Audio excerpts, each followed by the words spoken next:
பிதாவாகிய தேவனுடைய நாமத்தினாலும் நம்முடைய அன்பின் ஆண்டவர் கர்த்தராகிய கிறிஸ்து இயேசுவின் விலையேற பெற்ற நாமத்தினாலும் கூடி வந்திருக்கின்ற யாவருக்கும் கிருபையும் சமாதானமும் இரக்கமும் உண்டாதாக என்ற அன்பின் வாழ்த்தலோடு கூட தேவனுடைய மகப்பிரிதான கிருபையினாலும் இரக்கத்தினாலும் முதல் முறையாக திருப்பூர் பகுதிக்கு வருவதற்கும் உங்களோடு கூட தேவனுடைய சத்திய வார்த்தைகளை பகிர்ந்து கொள்வதற்கும் தேவன் பாராட்டின அவருடைய அன்பிற்காக பிதாவாகிய தேவனுக்கு கர்த்தராகிய கிறிஸ்து இயேசு மூலமே நாம் நன்றிகளை எடுத்துக்கொண்டு அதோடு கூட நாம் சார்ந்திருக்கும் சேலம் சபையார் யாவருடைய அன்பையும் வாழ்த்தலையும் கூட சகோதர சகோதராக உங்கள் மத்தியில் நாம் தெரியப்படுத்திக் கொள்கிறோம். அன்பான சகோதர சகோதரிகளே, இந்த நாளிலும் நம்முடைய ஆவிக்குரிய ஜீவியத்திற்கு பிரயோஜனமாக நாம் தெரிந்து கொண்ட இந்த ஒரு பாடத்தின் தலைப்பு சகோதரர் அறிவித்த வண்ணமாக தண்டனையும் மன்னிப்பும் என்ற ஒரு தலைப்பின் அடிப்படையில் இந்த ஒரு சத்திய வார்த்தைகளை நாம் தியானிக்கிறோம்.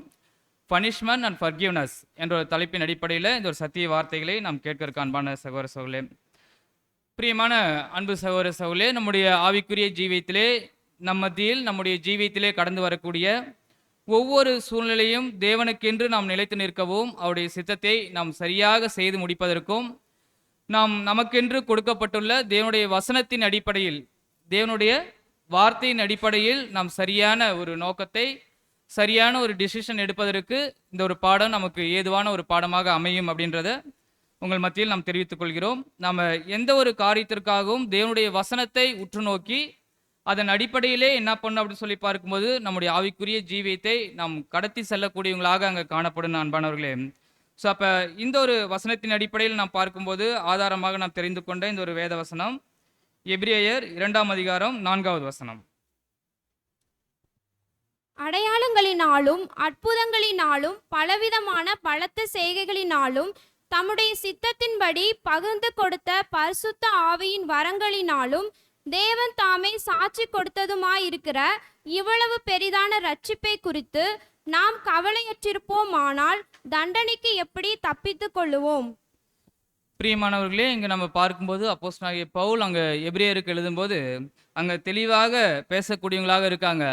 ஸோ நம்முடைய பரலோக பரமபிதா அவருடைய ஜனங்களை எப்படியாக வழிநடத்தக்கூடியவங்களாக இருந்திருக்கார் அப்படின்னு சொல்லி பார்க்கும்போது அடையாளங்களினாலும் அற்புதங்களினாலும் பலவிதமான பலத்த செய்களினாலும் என்ன பண்ணியிருக்காங்க அப்படின்னு சொல்லி பார்க்கும்போது தம்முடைய சித்தத்தின்படியே அவருடைய ஜனங்களை அங்கே வழிநடத்தக்கூடியவராக அங்கே காணப்பட்டிருக்காங்க. ஸோ இந்த ஒரு வழிநடத்துதல் அப்படின்னு சொல்லி பார்க்கும்போது பிதாவாகிய தேவன் ஆதியிலிருந்து அவரால் தெரிந்து கொள்ளப்பட்ட ஜனங்களுக்கு என்ன பண்ணுறாருன்னா அவர் தம்முடைய வழிநடத்துதலை அங்கே கொடுக்கக்கூடியவராக அங்கே காணப்படுறாங்க அப்படின்னு பார்க்கிறோம்.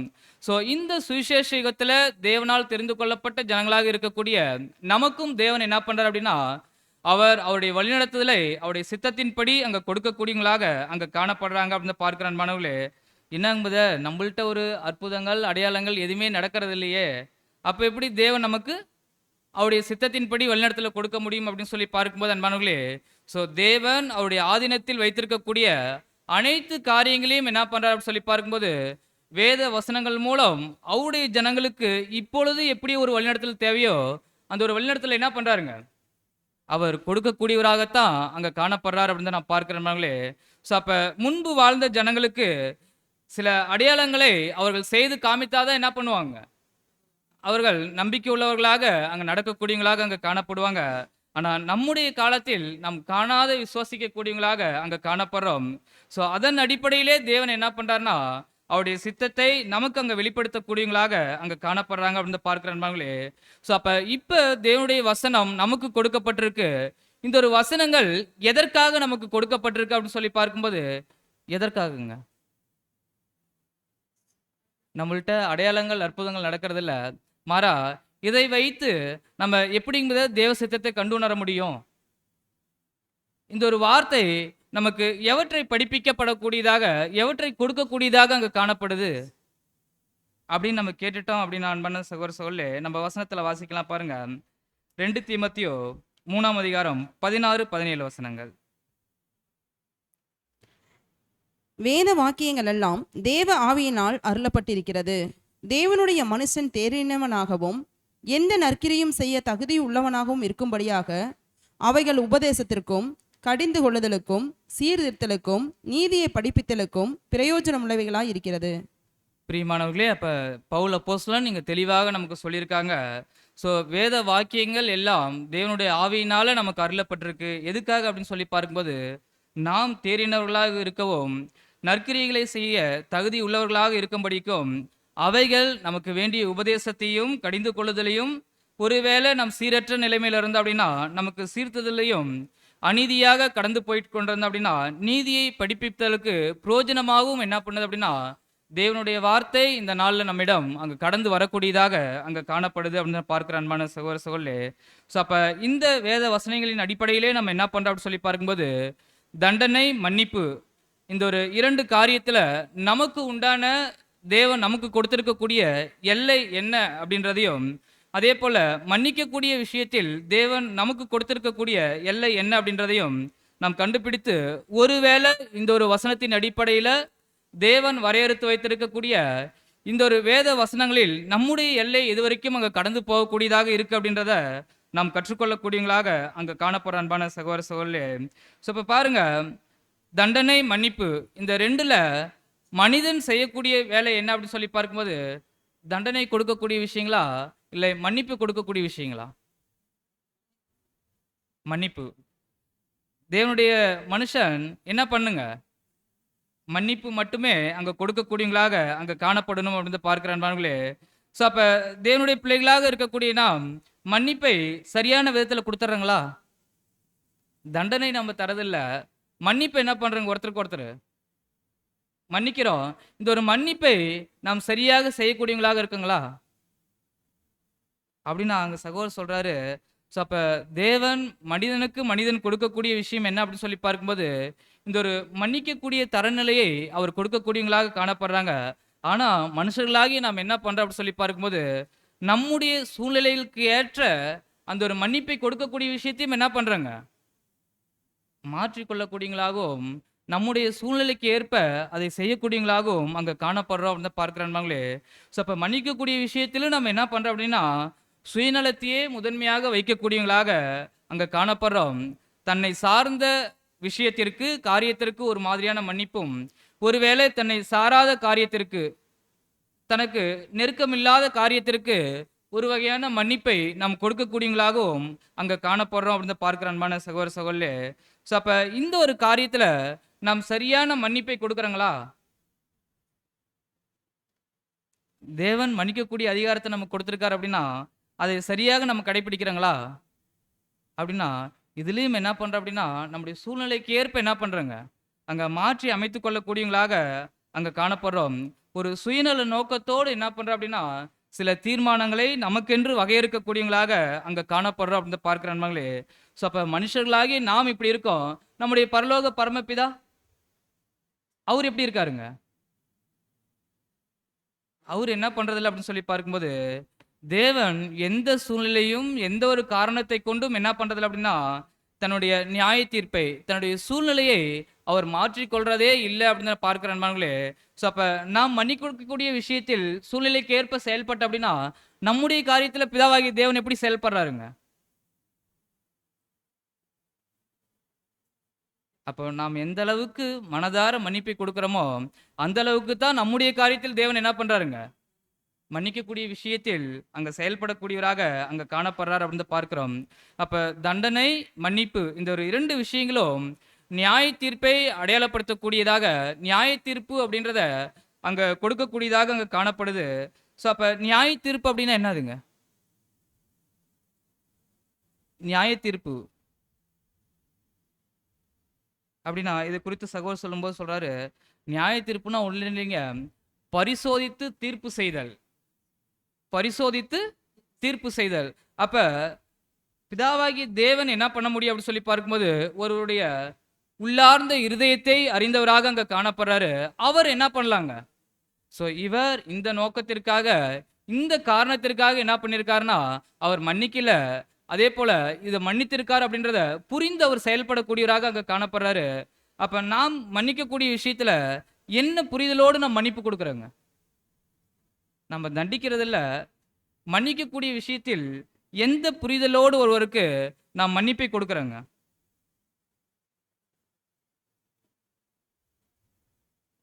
அப்படின்னா அங்கேயும் என்ன பண்றோம் அப்படின்னா தேவனுடைய வார்த்தையை நாம் சரியாக கடைபிடிக்கல அப்படின்னா மன்னிக்கக்கூடிய விஷயத்திலும் நம்ம என்ன பண்றோங்க, சரியான விதத்தில் அங்க மன்னிப்பை நம்ம கொடுக்கக்கூடியவங்களாக அங்க காணப்படலை அப்படின்னு நான் பார்க்கிறேன் அன்பான சகோதர சகோதரர்களே.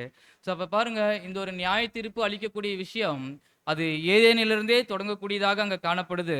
எப்படி அப்படின்னு சொல்லி பார்க்கும்போது, நம்முடைய ஆதி தகப்பனாகிய ஆதாம் அந்த ஒரு கனியை புசித்ததிலிருந்து அவர் எந்த நோக்கத்திற்காக புசித்தார், ஸோ எதற்காக இந்த ஒரு கிரியில் அவர் ஈடுபட்டார் அப்படின்றத நம்முடைய பரலோக தகப்பன் என்ன பண்ணியிருக்காருங்க, அறிந்ததுனால அவர் சரியான தீர்ப்பை அவர் கொடுக்கக்கூடியவராக அங்க காணப்பட்டிருக்கார் அப்படின்னு பார்க்கிற அன்பானவர்களே.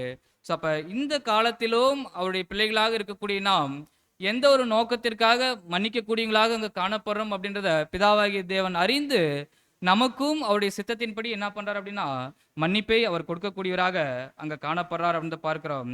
ஸோ பிதாவாகிய தேவன் ஆள் பார்த்து என்ன பண்றதில்ல அப்படி சொல்லி பார்க்கும்போது அவர் தீர்ப்பு செய்யக்கூடியவராக அங்க காணப்படல. ஸோ அவருடைய நீதிக்கு முன்பாக அவருடைய பிள்ளைகளாகிய நாம் என்ன பண்றோம் அப்படின்னா சமமானவர்களாக அங்க காணப்படுறோம். அவருடைய நியாய தீர்ப்புக்கு முன்பாக எல்லோரும் ஒரே விதத்தில் அங்க காணப்படக்கூடியவங்களாக அங்க காணப்படுறோம் அப்படின்னு பார்க்கிற அன்பானவர்களே. ஸோ அதுதான் நம்ம ரோமர்ல வாசிக்கிறோம், தேவனிடம் பட்சபாதம் இல்லை. அவர் என்ன பண்றாரு அப்படின்னு சொல்லி பார்க்கும்போது அவர் அவர் இருதயத்தின் அளவின் அடிப்படையிலே என்ன பண்றாருன்னா இந்த ஒரு தீர்ப்பை நமக்கு கொடுக்கக்கூடியவராக காணப்படுறாரு. ஏன் அப்படின்னு சொல்லி பார்க்கும்போது அவரவருடைய செய்கையை தேவன் என்ன பண்றாரு அப்படின்னா அங்க கண்ணோக்கக்கூடியவங்களாக அங்க காணப்படுறாரு. அவங்களுடைய செய்கைகளுக்கு தக்க என்ன பண்றாருன்னா அங்க மன்னிப்பையும் தண்டனையும் அங்க கொடுக்கக்கூடியவராக அங்க காணப்படுறார் அப்படின்னு பார்க்கிற அன்பான சகோதர சகோதரர்களே. ஸோ அப்ப இந்த ஒரு நியாய தீர்ப்புல தேவன் என்ன பண்றாரு அப்படின்னு சொல்லி பார்க்கும்போது அவருடைய ஜனங்களா இருக்கக்கூடிய நமக்கு மன்னிப்பும் கொடுக்குறாங்க. அதே போல தேவனுக்கு என்ன இருக்குங்க, தண்டனை கொடுக்கக்கூடிய அதிகாரமும் இருக்கு. அவர் தண்டனையும் கொடுக்கக்கூடியவராக அங்க காணப்படுறார் அப்படின்னு பார்க்கிற அன்பான சகோதர சகோதரர்களே. ஸோ அதுதான் அப்போஸ்தலனாகிய பேதுரு அங்க சொல்லும்போது சொல்றாரு பாருங்க, 1 பேதுரு 1:17 வசனம். அன்றியும் பட்சபாதம் இல்லாமல் அவனவனுடைய கிரிகைகளின்படி நியாயம் தீர்க்கிறவரை நீங்கள் பிதாவாக தொழுது கொண்டு வருகிறபடியால் இங்கே பரதேசிகளாய் சஞ்சரிக்கும் அளவும் பயத்துடனே நடந்து கொள்ளுங்கள். பிரியமான அன்பு சகோதர சகோதரர்களே, இங்க பேதுரு அப்போஸ்தலன் தெளிவாக சொல்றாரு. ஸோ நம்முடைய பரலோக பரமபிதா அவர் பட்சபாதம் இல்லாமல் என்ன பண்றாரு அப்படின்னா அவர்களுடைய கிரியைகளுக்கு தக்கதாக அவர் அங்க வந்துட்டு நியாய தீர்ப்பு கொடுக்கக்கூடியவராக அங்க காணப்படுறாரு. ஸோ இங்க தங்கக்கூடிய நாம் இது நமக்கு நிரந்தரமான இடம் இல்லை. ஸோ அப்ப இந்த இடத்தில் இருக்கக்கூடிய நாம் என்ன பண்ணோம் அப்படின்னா பிதாவாகிய தேவனுடைய சித்தத்தின்படியே நாம் அங்க நடந்து கொள்ளக்கூடியவங்களாக அங்க காணப்படணும் அப்படின்னு பார்க்கிற அன்பான சகோதர சகோதரர்களே. ஸோ அப்ப இப்போ தேவனுடைய பிள்ளைகளாக இருக்கக்கூடிய நாம் இந்த ஒரு நியாய தீர்ப்பு அளிக்கும் அதிகாரத்தை பெற்றிருக்கங்களா இல்லைங்களா?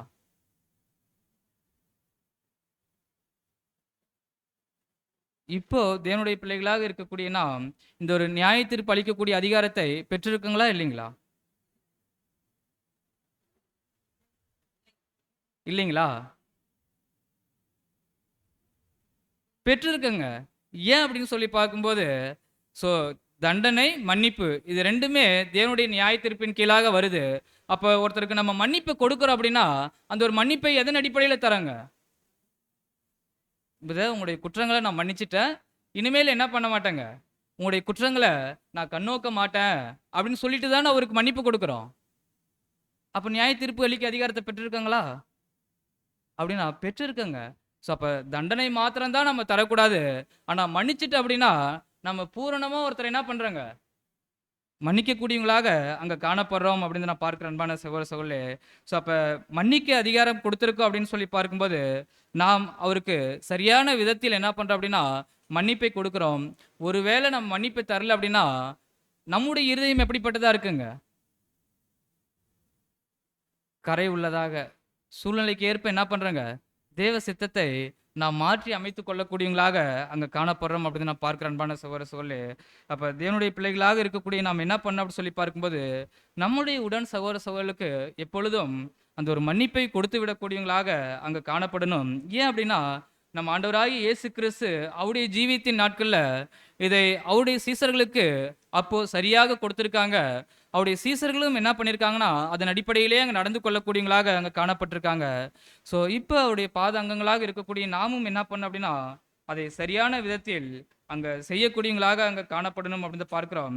ஸோ இதுதான் நம்ம வந்துட்டு மத்தேயுல வாசிக்கிறோம் பாருங்க, மத்தேயு 18:21 மற்றும் 22 வசனங்கள். அப்பொழுது பேதுரு அவரிடத்தில் வந்து, ஆண்டவரே, என் சகோதரன் எனக்கு விரோதமாய் குற்றம் செய்து வந்தால் நான் எத்தனை தரம் மன்னிக்க வேண்டும்? 7 தரம் மட்டுமோ என்று கேட்டான். அதற்கு இயேசு, 7 தரம் மாத்திரமல்ல, 70 தரம் மட்டும் என்று உனக்கு சொல்லுகிறேன். பிரியமான அன்பு சகோதர சகோதரிகளே, ஸோ இந்த வசனத்தை நம்ம அநேக தரம் என்ன பண்ணியிருப்பாங்க, வேத மாணவர்களாகிய நாம் தியானிச்சிருப்போம். இதற்குண்டான ஆவிக்குரிய விளக்கங்கள் நமக்கு தெரிஞ்சிருக்கும். ஸோ இப்போ உங்கள்கிட்டே நம்ம திரும்ப கேள்வி கேட்குறோம். பேதுரு கேட்ட கேள்விக்கு நம்ம ஆண்டவராகிய இயேசு கிறிஸ்து என்ன சொல்லியிருக்கணுங்க அப்படின்னா, நீங்கள் எப்பொழுதும் என்ன பண்ணுங்க, மன்னிச்சிருங்க, மன்னிச்சிட்டே இருங்க அப்படின்னு சொல்லியிருக்கணும். ஆனால் இங்கே ஒரு புரிதல் அல்லாத ஒரு காரியம் மாதிரி கர்த்தராகிய இயேசு கிறிஸ்து என்ன பண்ணியிருக்காரு அப்படின்னு சொல்லி பார்க்கும்போது, நீங்கள் 7-70 தரம் என்ன பண்ணுங்க, மன்னிங்க அப்படின்னு சொல்கிறத பார்க்குறோம். ஸோ அப்போ 7x70 490 முறை ஒரு சகோதரர், ஒரே சகோதரர் தவறு செய்யக்கூடியவராக இருக்காருன்னா நம்மள்ட்ட வந்து மன்னிப்பு கேட்டுகிட்டே இருக்காரு, நாம் மன்னிக்கக்கூடியவங்களாக அங்கே காணப்படுறோம். ஒருவேளை அவர் 490 முறை தவறு செய்துட்டு மன்னிப்பு கேட்குறாருன்னா என்ன பண்ணலாங்க, மன்னிச்சிடலாம். 491வது முறை அவர் தவறு செய்துட்டு வந்துட்டு மீண்டும் நம்மள்ட்ட மன்னிப்பு கேட்டா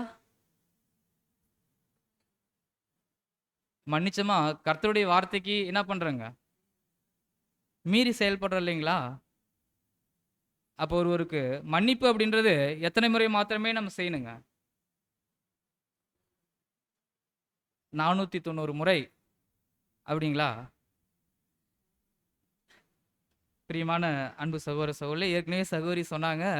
ஸோ நம்ம 490 முறை மன்னிச்சிட்டு அப்படின்னா நம்ம என்ன பண்ணுறோங்க, அந்த மன்னிப்பு கொடுக்கக்கூடிய அந்த ஒரு பக்குவம், அந்த ஒரு பழக்கம், அதிலே என்ன பண்ணிடுவோங்க, நம்ம பழகிடுவோம்.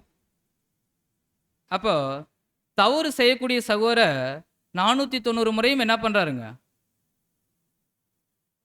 அவருக்கு எந்த தண்டனையுமே இல்லாத அவரும் தவறு செய்வதற்கு அவர் என்ன பண்ணிடுறாருங்க, நாம் எப்படி தவறு மன்னிக்கக்கூடிய பக்குவம் பழக்கம் நமக்கு ஏற்படுதோ அதே போல் அவருக்கு என்ன ஆகுது அப்படின்னா தவறு செய்வதற்கு பக்குவம் பழக்கமும் என்ன பண்ணிடுதுங்க, அது ஏற்படுது. இதை ஏற்படுத்தி கொடுக்கக்கூடியவங்க யாருங்க? நம்ம முதல் முறையே என்ன பண்ணியிருக்கணுங்க, அவரை தண்டிச்சிருக்கணும் இல்லைங்களா? பிரியமான நண்பர் சகோதர சகோதரி, அப்போ இப்படியாக கர்த்தர் இயேசு எந்த ஒரு நோக்கத்திற்காக 7x70 அப்படின்னு சொல்லிட்டு அவர் சொல்லியிருக்கக்கூடியவராக அங்கே காணப்படணும் அப்படின்றத நாம் நம்முடைய கருத்தில் கொள்ளக்கூடியவங்களாக அங்கே காணப்படணும் அப்படின்னு பார்க்குற அன்பானவர்களே. ஸோ அப்போ பாருங்கள், அந்த ஒரு சகோதரர் மீண்டும் மீண்டும் தவறு செய்கிறார் அப்படின்னா அவருக்கு எந்த ஒரு தண்டனையுமே இல்லாமல் அவர் மன்னிப்பை பெறக்கூடிய அதிகாரத்தை அவர் பெற்றுக்கொண்டே இருந்தார். அப்படின்னா அந்த ஒரு குற்றம் செய்யக்கூடிய நபர் என்ன பண்ணுறார் அப்படின்னா அவருக்குள்ளாக அந்த ஒரு குற்றம் செய்யக்கூடிய அந்த ஒரு எண்ணங்கள், நோக்கங்கள் அங்கே ஊறிக்கொண்டே இருக்கக்கூடியதாக அங்கே காணப்படுது.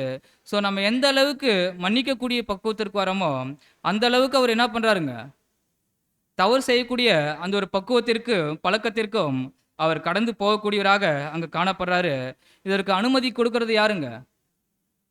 யாரும் மன்னிக்கிறீங்களோ அவங்க தான் என்ன பண்ணுறீங்க, அவருக்கு அந்த ஒரு வாய்ப்பை ஏற்படுத்தி கொடுக்கக்கூடியவராக அங்கே காணப்படுறீங்க அப்படின்னு பார்க்குற அன்பான சகோதர சொல்லு. ஸோ அப்படி இருக்க யாரைத்தான் நம்ம ஆண்டவராக இயேசு கிறிஸ்து அங்கே மன்னிக்க கூடியவங்களாக நம்ம காணப்படணும் அப்படின்னு சொல்லியிருப்பாரு?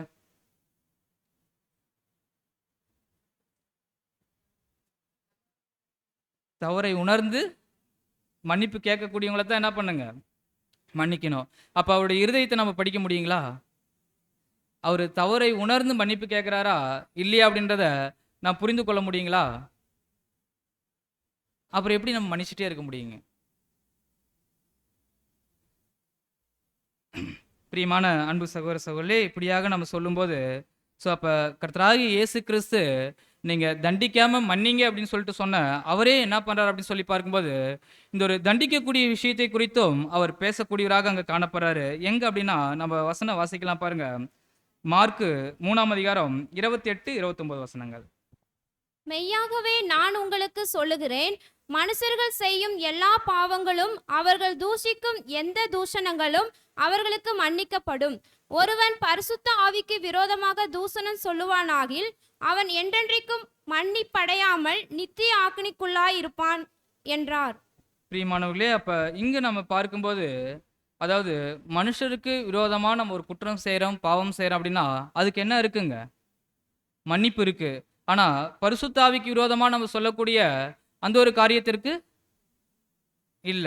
ஸோ யார் பரிசுத்த ஆவிய பெற்றிருக்காங்க? நாம தான் பரிசுத்த ஆவியை பெற்றிருக்கோம். அப்ப இந்த பரிசுத்த ஆவியை பெற்ற ஒரு சகோதரனுக்கோ, சகோதரிக்கோ விரோதமா ஒரு குற்றம், ஒரு பாவம் செய்யும்போது, அவர்களுக்கு என்ன இல்லைங்க? மன்னிப்பு இல்லை. ஸோ அப்ப இந்த ஒரு தவறை அவங்க எப்படி செய்வாங்க அப்படின்னு சொல்லி பார்க்கும்போது அன்பானவர்களே, ஸோ அப்ப சரியான நோக்கத்தோடு, சரியான புரிந்து கொள்ளுதலோடு, சரியான அறிவோடு என்ன பண்றாங்க? தேவனுடைய ஆவியை பெற்ற சகோதரனுக்கு விரோதமாக அங்க செய்யக்கூடியவங்களாக அங்க காணப்படுறாங்க. ஸோ இவர்களுக்கு தான் என்ன இல்ல அப்படின்னு சொல்லி பார்க்கும்போது, அந்த ஒரு மன்னிப்பு இல்ல. ஆனாலும் நாம என்ன பண்ணிடணும் அப்படின்னு சொல்லி பார்க்கும்போது, மன்னிக்கணும். மன்னிக்கக்கூடிய அந்த ஒரு அதிகாரத்த நம்ம பெற்றிருக்கிறதுனால, நாம மன்னிச்சிடுறோம். ஆனா தேவனுடைய பார்வையில அது எப்படி இருக்கு அப்படின்னு சொல்லி பார்க்கும்போது, யார் ஒருவர் தேவனுடைய ஆவியை பெற்ற சகோதர சகோதரிக்கு விரோதமாக அங்க குற்றங்கள், பாவங்கள், தூஷணங்கள் சொல்றாங்களோ, அவர்களுக்கு தேவன் என்ன பண்றது இல்லைங்க? மன்னிக்கிறதில்ல. ஆனா நம்முடைய இருதயத்தில நம்ம என்ன பண்ணிடக்கூடாதுங்க? எந்த ஒரு கரையும் வைத்துக் கொள்ளக்கூடாது அப்படின்னு நான் பார்க்கிறோம். ஸோ அப்ப இதை குறித்து 5வது வால்யூம்ல சகோதரர் அங்க பேசுவார் பாருங்க. நம்ம ஸ்லைட்லயே வாசிக்கலாம். பரிசுத்த ஆவிக்கு விரோதமாக அப்படின்ற அந்த ஒரு பகுதியில இருந்து வாசிங்க சிஸ்டர். பரிசுத்த ஆவிக்கு விரோதமாகவும் தெய்வீக வல்லமை பற்றிய அறிவிற்கும் பரிசுத்த ஆவியின் வெளிச்சத்திற்கும் விரோதமாக செய்யப்படும் ஒவ்வொரு பாவமும் மன்னிக்கப்படாது. அவர்களுக்கு ஓரளவு வெளிச்சம் கிடைத்திருந்தும் வேண்டுமென்றே பாவம் செய்தால் அடியும் தண்டனையும் தவிர்க்க முடியாது. அடுத்தது வாசிங்க சிஸ்டர். தேவனுடைய ஆவி பெற்று ஏராளமான வெளிச்சம் பெற்றிருந்தும் வேண்டுமென்றே தவறு செய்வார்களே ஆனால் அவர்களுக்கு அதிக அடிகளும் தண்டனைகளும் உறுதி.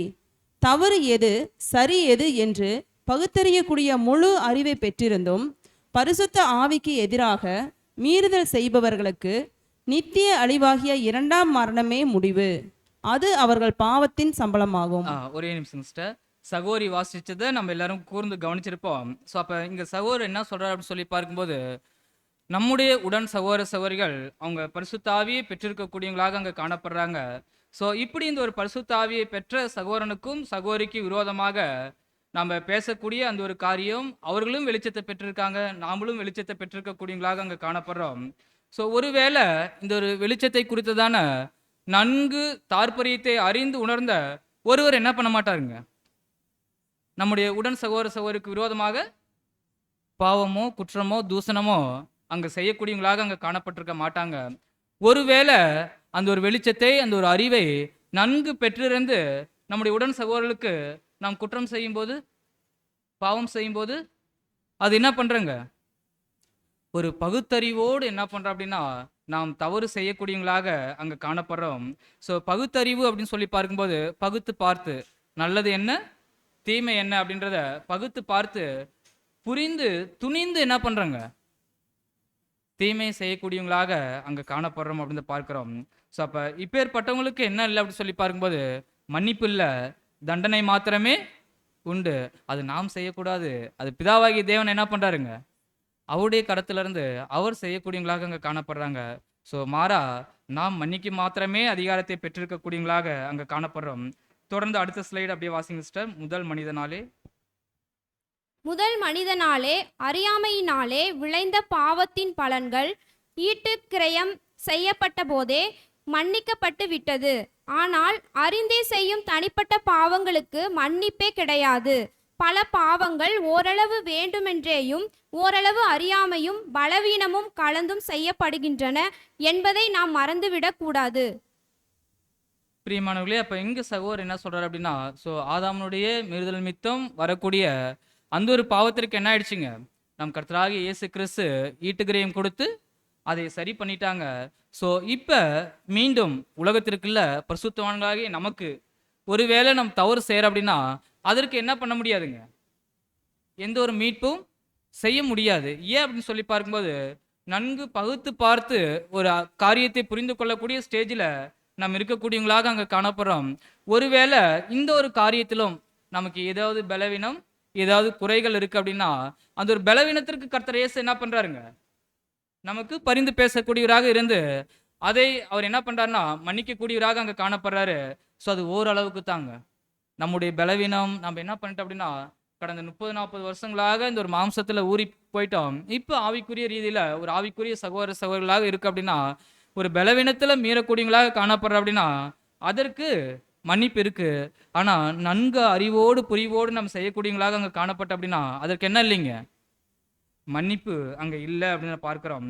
ஸோ அதுதான் சகோதரர் அங்க தொடர்ந்து பேசும்போது சொல்றாரு, எந்த அளவு அறியாமையும் எந்தளவு அறியாமையும் பலவீனங்களும் இருக்கிறதோ அந்தளவு இயேசு கிறிஸ்துவின் ஈடுபலியை ஏற்று விசுவாசிப்பதினால் கிறிஸ்து இயேசுவின் மூலம் மன்னிப்பை பெற்று தேவ கிருபையை பெறலாம். மனப்பூர்வமாக அறிந்து செய்கிற எந்த பாவமும் மன்னிக்கத்தக்கதல்ல. அப்ப பாருங்க சகோதரர் இங்க தெளிவா சொல்றாரு. ஸோ அப்ப பலவீனத்தினால செய்யக்கூடிய காரியத்திற்கு மன்னிப்பு உண்டு.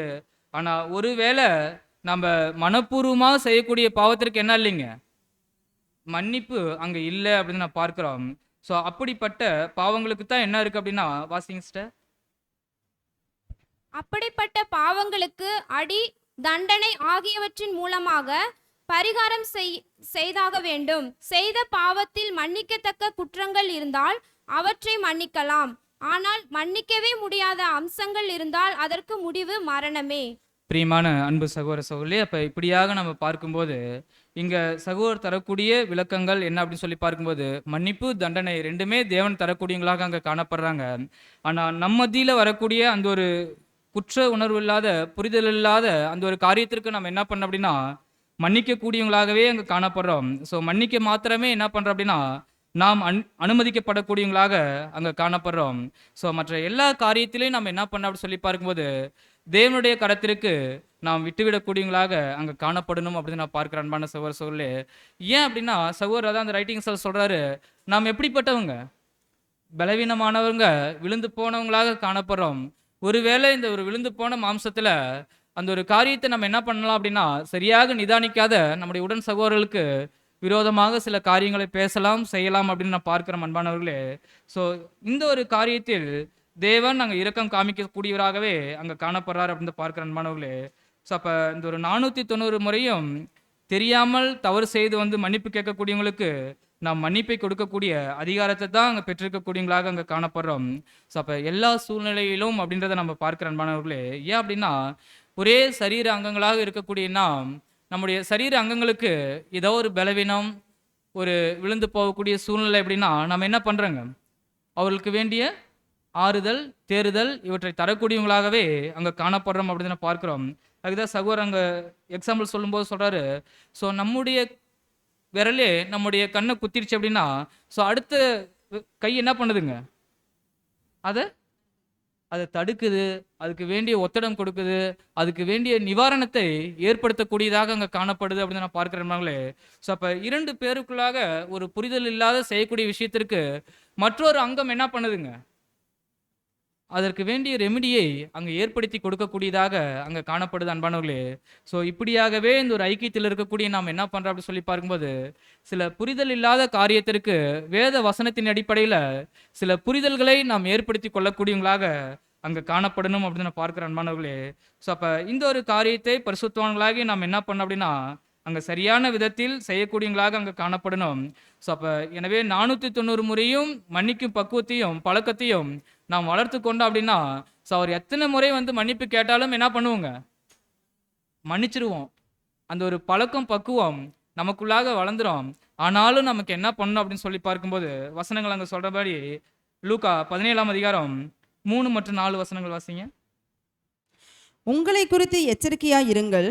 உன் சகோதரன் உனக்கு விரோதமாய் குற்றம் செய்தால் அவனை கடிந்துகொள். அவன் மனஸ்தாபப்பட்டால் அவனுக்கு மன்னிப்பாயாக. அவன் ஒரு நாளில் 7 தரம் உனக்கு விரோதமாய் குற்றம் செய்து 7ஆம் தரமும் உன்னிடத்தில் வந்து நான் மனஸ்தாபப்படுகிறேன் என்று சொன்னால் அவனுக்கு மன்னிப்பாயாக என்றார்.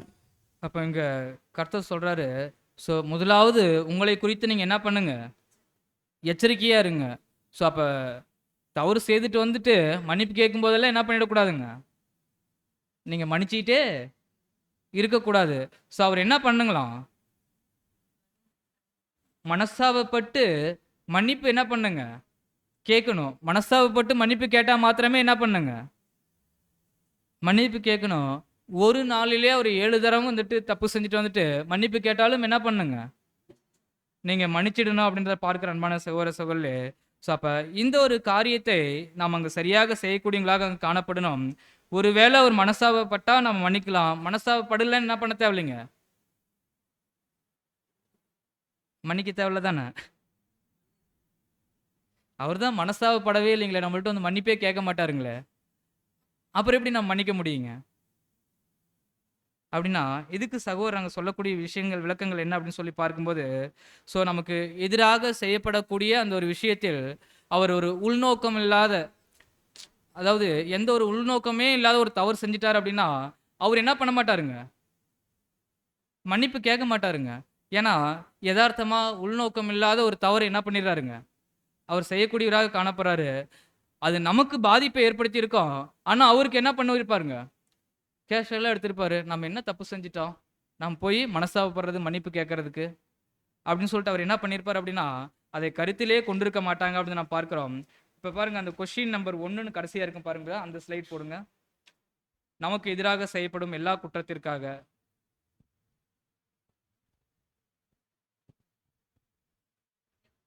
படிங்க சிஸ்டர். நமக்கு எதிராக செய்யப்படும் எல்லா குற்றத்திற்கும் இவ்வாசனத்தை பொருத்தி செயல்பட முடியுமா?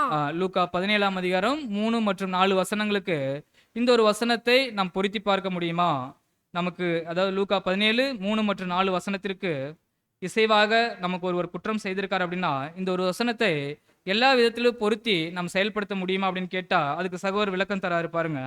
நம்முடைய ஆண்டவர் குறிப்பிடுகிற பாவங்கள் பாதிப்பில்லா சாதாரண குற்றங்கள், தீமை பிணைத்தல், கற்பனைகள், வதந்தி, அவமானங்களோ அல்ல. இங்கு சொல்லப்பட்டுள்ளது நமக்கு விரோதமாக செய்யப்படும் நிரூபிக்கப்பட்ட குற்றங்களாகும். குற்றம் செய்தவரை அன்பாகவும் உண்மையாகவும் கடிந்து கொள்வது, அதன் மூலம் நமக்கு வெளிப்பட்டிருப்பதையும் அது நம்மை பாதிக்கப்பட்டிருப்பதையும் அவருக்கு உணர்த்துவது நமது கடமைகள். பிரியமானவர்களே, அப்ப பாருங்க, அவர் மனசாவும் படல, நம்மள்ட்ட வந்து மன்னிப்பும் கேட்கல. ஆனாலும் நமக்கு என்ன இருக்குங்க? பாதிப்பு இருக்கு. இந்த ஒரு பாதிப்பை நம்ம என்ன பண்ணுங்க? அவர்ட்ட வெளிப்படுத்தணுங்களாங்க.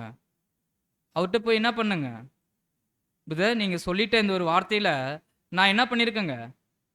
பாதிக்கப்பட்டிருக்கேன். நீங்க எந்த விதத்துல சொன்னீங்களோ, இது ஒரு உள்நோக்கத்தோடு எனக்கு விரோதமா செஞ்சீங்களோ இல்லையோ எனக்கு தெரியாது. ஆனாலும் இந்த ஒரு வார்த்தையின் நிமித்தம் நான் என்ன பண்ணியிருக்கேங்க? பாதிக்கப்பட்டிருக்கேன். ஆனா அங்க சகோதரர் மேல சொல்றாரு பாருங்க, நம்முடைய ஆண்டவர் குறிப்பிட்ட இந்த ஒரு வசனத்தின் அடிப்படையில் பாதிப்பில்லாத சாதாரண குற்றங்கள், தீமை பிணித்தல், கற்பனை, வதந்தி, அவமானங்களோ அல்ல. அப்ப சகோதரர் என்ன பண்ணலீங்க? மேல சொன்னதெல்லாம் கருத்திலே வைக்கலீங்க. அவங்க ஏதோ அறியாமையில செய்றாங்க, விழுந்து போன சுபாவத்துல செய்றாங்க. உங்களுக்கு விரோதமா குற்றம் செஞ்சிருக்காங்களா? தீமை பிணிக்கக்கூடிய விஷயங்கள் செஞ்சிருக்காங்களா? இல்ல ஒரு கற்பனையான வதந்தியை செஞ்சிருக்காங்களா? இல்ல உங்களுக்கு அவமானத்தை ஏற்படுத்தியிருக்காங்களா? இதெல்லாம் என்ன பண்ணிடுங்க? சாதாரண விஷயம். இத நீங்க விட்டுருங்க. இல்ல அப்படின்னா நீங்க என்ன பண்ணுங்க அப்படின்னு சொல்லி பார்க்கும்போது, நமக்கு விரோதமா செஞ்சிருக்காங்க. அது நிரூபிக்க முடியும். நிரூபிச்சு காட்டலாம். ஸோ அப்ப இந்த ஒரு காரியங்கள் இருந்துட்டா கூட, நீங்க அன்போடு என்ன பண்ண அப்படின்னு சொல்லி பார்க்கும்போது, அவர்ட்ட போய், பிரதர், இந்த ஒரு காரியத்தினால நான் பாதிக்கப்பட்டிருக்கேன். இத நீங்க எந்த நோக்கத்துக்காக செய்தீங்களோ, சொன்னீங்களோ, இல்ல எனக்கு விரோதமாக பேசணும்னு பேசினீங்களோ எனக்கு தெரியாது. ஆனாலும் நீங்க சொல்லிட்ட இந்த ஒரு வார்த்தை நிமித்தம் நான் என்ன பண்ணியிருக்கேங்க? பாதிப்பை அடைந்திருக்கக்கூடியவனாக காணப்படுறேன் அப்படின்றத அவர்ட்ட சொல்லி, நம்ம அவற்றை விட்டுவிடக்கூடியவங்களாக அங்க காணப்படணும் அப்படின்னு பார்க்கிற அன்பானவர்களே. ஸோ இப்ப நம்ம சகோதரருடைய ரைட்டிங்ஸ்க்கு வரலாம் பாருங்க. இது யார்ட்ட தான் வருங்க? எந்த சகோதரனுக்கு தான் இப்பேற்பட்டதான மனது வருங்க? நம்ம பாதிப்பு அடைஞ்சிட்டு அப்படின்னா, உடனே நம்முடைய எண்ணங்கள் எப்படி போகுங்க? அப்படின்னா, எப்படி எனக்கு விரோதமாக அவங்க இப்படி சொல்லலாம்? நான் இதனால என்ன பண்ணியிருக்கேங்க? அவமானப்பட்டிருக்கேன். இதனால நான் வலியும் வேதனையும் அடைஞ்சிருக்கேன் அப்படின்னு சொல்லிட்டு, உடனே என்ன பண்ணுவோங்க நம்ம? கோபம் கொள்ளுவோம், சண்டைக்கு போயிடுவோம். ஸோ இத நான் மன்னிக்கவே மாட்டேன் அப்படின்னு சொல்லிட்டு, அந்த ஒரு சூழ்நிலையை கடந்து போவோம் அன்பான சகோதர சகோதரிகளே. ஆனா இங்க கர்த்தரும் சொல்றது என்ன? சகோதரரும் சொல்றது என்ன அப்படின்னா, அவங்க எந்த விதத்திலயும் அத உணரவே இல்லைங்க அவங்க. மனஸ்தாபப்படவும் இல்ல. ஆனாலும் சம்மந்தப்பட்ட நம்ம என்ன பண்ணியிருக்கோம் அப்படின்னா, பாதிப்பை அடைஞ்சிருக்கோம்.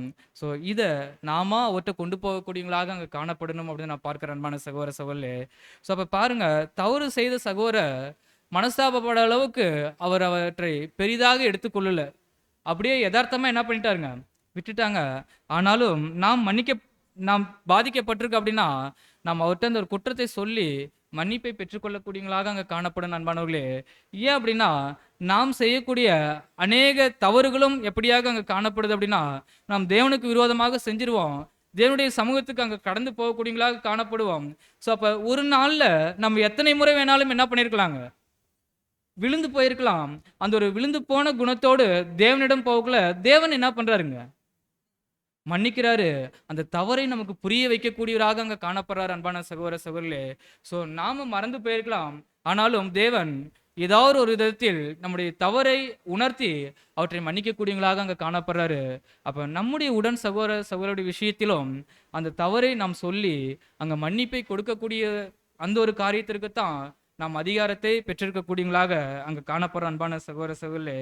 ஸோ ஒருவேளை இதற்கு மீறி நாம் செய்யும்போது நம்ம என்ன பண்றோம் அப்படி சொல்லி பார்க்கும்போது, அங்க சரியான விதத்தில் அந்த ஒரு மன்னிப்பை கொடுக்கக்கூடியவங்களாக அங்க நம்ம காணப்படல அப்படின்னு பார்க்கிறோம். ஸோ இந்த ஒரு காரியத்துல சகோதரர் சொல்லும்போது, ஒருவேளை நாம் தேவனுக்கு விரோதமாக குற்றங்கள் பாவங்கள் செய்யும்போது அவருடைய சமூகத்துக்கு நாம் போகும்போது தேவன் ஏதாவது ஒரு விதத்தில் உணர்த்தி அதுக்குண்டான மன்னிப்பை நமக்கு கொடுக்கக்கூடியவராக அங்க காணப்படுறாரு.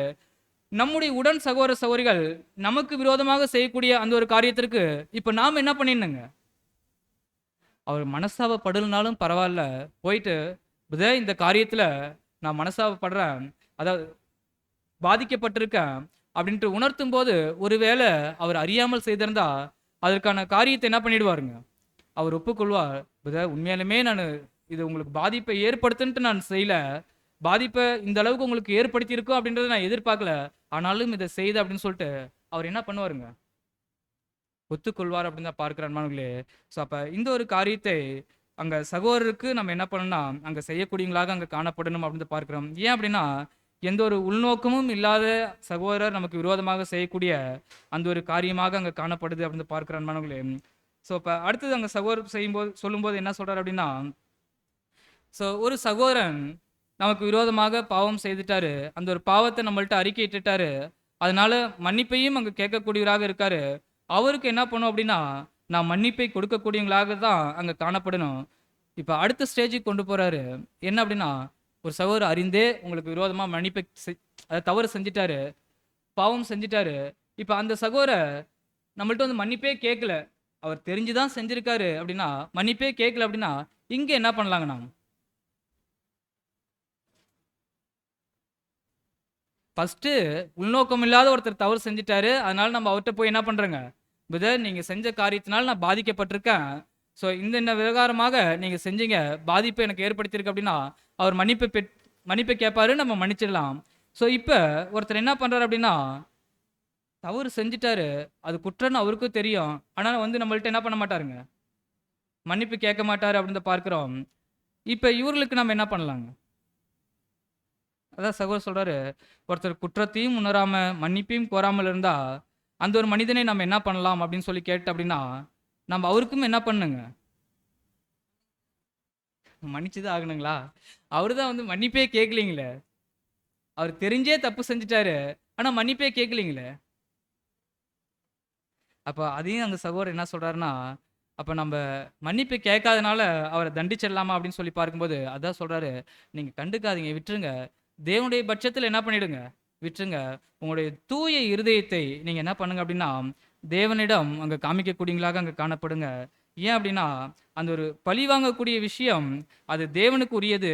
நீங்க என்ன பண்ணிடாதீங்க அப்படின்னா இந்த ஒரு காரியத்தில் எந்த ஸ்டெப்பும் எடுக்காதீங்க அப்படின்றத பார்க்கிறோம். அதான் வசனத்துல வாசிக்கிறேன் பாருங்க, ரோமர் 12ஆம் அதிகாரம் 9ஆம் வசனம். ரோமர் 12:9. பிரியமானவர்களே, பழிவாங்குதல் எனக்குரியது, நானே பதில் செய்வேன் என்று கர்த்தர் சொல்லுகிறார் என்று எழுதியிருக்கிறபடியால் நீங்கள் பழிவாங்காமல் கோபாக்கினைக்கு இடம் கொடுங்கள். பிரியமானவர்களே, அப்ப இந்த ஒரு விஷயத்திலும் அவர் வந்துட்டு அந்த ஒரு குற்றத்தை குறித்ததான சரியான புரிந்து கொள்ளுதல் இல்லாத என்ன பண்றாரு அப்படின்னா அவர் செய்யக்கூடியவராக அங்க காணப்படுறாரு. இதையும் நம்ம என்ன பண்ணிடணும் அப்படின்னா, ஒருவேளை குற்றம் தவறு அப்படின்னு உணர்ந்திருந்தாருன்னா அவர் என்ன பண்ணுவாருங்க, வந்து மன்னிப்பு கேட்டிருப்பாரு. ஆனா அவருடைய எண்ணத்துல என்ன இருக்கு அப்படின்னா, அது குற்றனே அவர் என்ன பண்ணலைங்க, உணரல. நாம் செய்தது அவருக்கு பாதிப்பை ஏற்படுத்தியிருக்குமா அப்படின்ட்டு அவருக்கு புரிதல் இல்லை. ஸோ நம்ம அதற்கும் என்ன பண்ணணும் அப்படின்னா மன்னிக்க மாத்திரமே செய்யக்கூடியவங்களாக அங்கே காணப்படணும். ஸோ அதுதான் கொஸ்டின் நம்பர் 2 நாம் படிக்கிறோம். உள்நோக்கமற்ற குற்றங்கள் அது போடும்போது உள்நோக்கமற்ற குற்றங்களை வார்த்தை, செயல் எவ்வாறு கையாளுவது? பாருங்க, உள்நோக்கமற்ற குற்றமாக, ஏன்னா அவருக்கு அது தவறுனே தெரியல, நமக்கு விரோதமாக செஞ்சிட்டாரு. ஆனாலும் அது வார்த்தையா இருக்கலாம், செயல்களால இருக்கலாம். ஆனா அதனுடைய வீரியம் அவர் புரியாத என்ன பண்றாரு அப்படின்னா அது செய்றாரு. அதற்கு சகோதரர் என்ன சொல்றாரு பாருங்க. இது போன்ற சாதாரண குற்றங்களில் ஒருவர் மிகவும் கிருபையும் அன்பும் உடையவராயிருந்து அவைகளை கவனத்தில் கொள்ளாமல் கிறிஸ்துவின் நிமித்தம் தேவன் தம்முடைய பாவங்களை பாராமல் அல்லது அது துணிகரமான பாவமாக இருக்கும் பட்சத்தில் மாத்திரம் கவனத்தில் கொள்வது போல நாமும் நடக்க வேண்டும். இவ்விதமாக எந்த உள்நோக்கமும் இல்லாமல் செய்யப்பட்ட குற்றங்களை கவனியாது இருக்க வேண்டும் என்று கிறிஸ்தவர்கள் தங்களுடைய இருதயத்தில் உறுதி எடுப்பது அனைவருக்கு மிகுந்த ஆசீர்வாதமாக அமைந்து தேவ சாயலை அடையவும் இவ்வோட்டத்தில் நிலைத்து நிற்க உதவும். பிரியமானவர்களே, அங்க பாருங்க, ஒரு அருமையான விளக்கத்தை அங்க சகோதரர் நமக்கு தரக்கூடியவங்களாக இருக்காங்க. ஸோ ஒருவேளை நம்ம குற்றம் குறை அப்படின்னு எடுத்துக்கிட்டா ஒவ்வொரு நாளும் நம்ம மத்தியில் என்னதான் இருக்குங்க, பிரச்சனைகள் அங்கே பெருகி கொண்டே தான் அங்கே காணப்படும் அப்படின்னு பார்க்குறேன் நண்பர்களே. ஸோ அப்போ உள்நோக்கம் இல்லாத ஒருத்தர் நமக்கு குற்றம் செஞ்சுட்டாங்க அப்படின்னா அவற்றை நம்ம மன்னிக்கக்கூடியவங்களாகத்தான் அங்கே காணப்படணும். ஏன் அப்படின்னா சில விஷயங்களில் நாமே தவறும்போது தேவன் என்ன பண்ணுறாரு அப்படின்னா அவற்றை நமக்கு மன்னிக்கக்கூடியவராகத்தான் அங்கே காணப்படுறாரு அப்படின்னு பார்க்குறோம். எது அப்படின்னா துணிகரம் அல்லாத பாவங்களுக்கு அவர் மன்னிக்கக்கூடியவராகத்தான் அங்கே காணப்படுறாரு அப்படின்னு பார்க்குற நண்பர்களே. ஸோ அப்போ பாருங்க, இவ்விதமாகவே அவருடைய பிள்ளைகளாக இருக்கக்கூடிய நாமும் அந்த ஒரு சாயலை அடையக்கூடியவங்களாக அங்கே காணப்படணும் அப்படின்னா சில விஷயங்களை தேவன் போல நாமளும் என்ன பண்ணிடணுங்க, விட்டுணும். ஆனாலும் அந்த ஒரு பாதிப்பை ஏற்பட்டதை அவர்கிட்ட என்ன பண்ணிடணுங்க, சொல்லிடணும். ஸோ இவ்வாறாகத்தான் நமக்கு காணப்படக்கூடியவங்களாக அங்கே காணப்படணும். ஸோ ஏன் அப்படின்னா நாம் எந்த ஒரு கரையும் இல்லாதவர்களாக, எந்த ஒரு கரைத்திரையும் இல்லாதவர்களாக மாறத்தான் இந்த ஒரு ஓட்டத்திற்கு நாம் வந்திருக்கக்கூடியவங்களாக அங்கே காணப்படணும். அவர்களைத்தான் தேவன் என்ன பண்ணுறாருன்னா அங்கே அழைக்கக்கூடியவங்களாகவும் அங்கே காணப்படுறாரு. நம்முடைய விஷயத்தில் தேவன் எப்படி மிகுந்த கிருபை நிறைந்தவராக அங்கே காணப்படுறாரோ அதே போல் நம்முடைய உடன் சகோதர சகோதரருடைய விஷயத்திலும் நாம் மிகுந்த கிருபை நிறைந்தவர்களாக இருந்து சில காரியங்களை நாம் விட்டுவிடக்கூடியவங்களாகவே அங்கே காணப்படுறோம் அப்படின்னு பார்க்குற அன்பான சகோதர சகோதரர்களே. ஒருவேளை இந்த ஒரு மேலான அழைப்பை பெற்ற நாம குற்றம் செய்துட்டு அதுக்குண்டான காரண காரியத்தை நம்ம விளக்கக்கூடியவங்களாக அங்கே காணப்படுறோம் அப்படின்னா ஸோ நம்மை விட மோசமானவர்கள் யாரும் என்ன பண்ண மாட்டாங்க, இருக்க மாட்டாங்க. தவறுனா நாம இருந்தாலும் சரி, நம்முடைய உடன் அங்கங்களாக இருந்தாலும் சரி, உடனே அந்த ஒரு மன்னிப்பை நாம் பெற்றுக்கொள்ளக்கூடியவங்களாக அங்கே காணப்படணும். ஒரு தவறை மறைப்பதற்கு நாம் அநேக காரண காரியங்களை என்ன பண்ணிடக்கூடாதுங்க, விட்டுடக்கூடாது. நீங்கள் இதை செஞ்சீங்க அதனால தான் இது உங்களுக்கு விரோதமாக நான் செஞ்சிட்டேன் அப்படின்னு சொல்லிட்டு அந்த ஒரு எண்ணத்திற்கு நாம் கடந்து போகக்கூடியவங்களாக இருந்துடக்கூடாது அன்பானவர்களே. ஒருவேளை நம்முடைய இருதயம் அது தவறு அப்படின்னு குத்தும்போது உடனே என்ன பண்ணிடணுங்க, நாம் திருத்தி கொள்ளக்கூடியவங்களாக அங்கே காணப்படணும். ஸோ அப்போ நம்முடைய பரலோக பரமபிதா எப்படி மிகுந்த கிருபையும் இரக்கமும் உள்ளவராக அங்கே காணப்படுறாரோ அவருடைய ஜனங்களுக்கு எல்லா விதத்திலையும் இறங்கக்கூடியவங்களாக அங்கே காணப்படுறாங்களோ அதே போல் நாமும் அங்கே இறங்கக்கூடியவங்களாக அங்கே காணப்படணும். அதான் நம்ம மீகாவில் வாசிக்கிறோம் பாருங்க.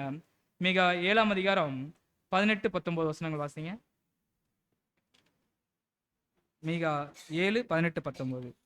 தமது சுதந்திரத்தின் மீதானவர்களுடைய அக்கிரமத்தை பொறுத்து மீறுதலை மன்னிக்கிற தேவருக்கு ஒப்பான தேவன் யார்? அவர் கிருபை செய்ய விரும்புகிறபடியால் அவர் என்னென்றைக்கும் கோபம் வையார்.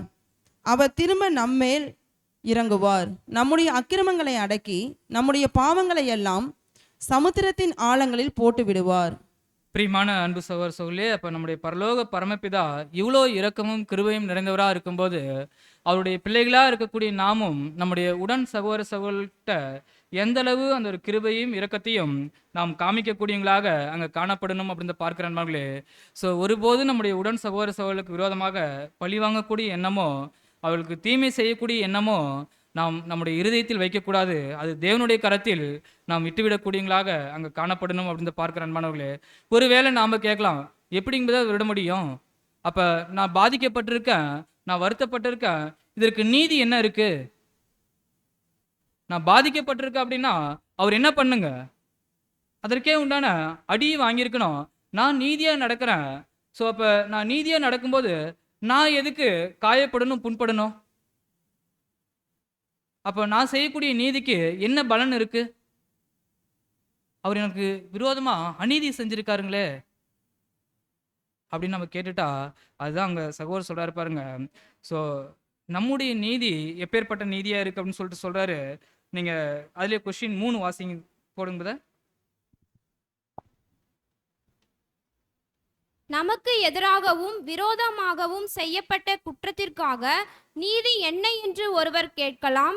குற்றம் செய்தவரை நாம் கவனியாமல் இருப்பது தவறாக போய்விடும் அல்லவா? அதான் பாருங்க, நமக்கு விரோதமா ஒரு குற்றம் செய்துட்டாரு, அதுக்காக நீதி என்னங்குத அப்படின்னு நம்ம கேட்கலாம்.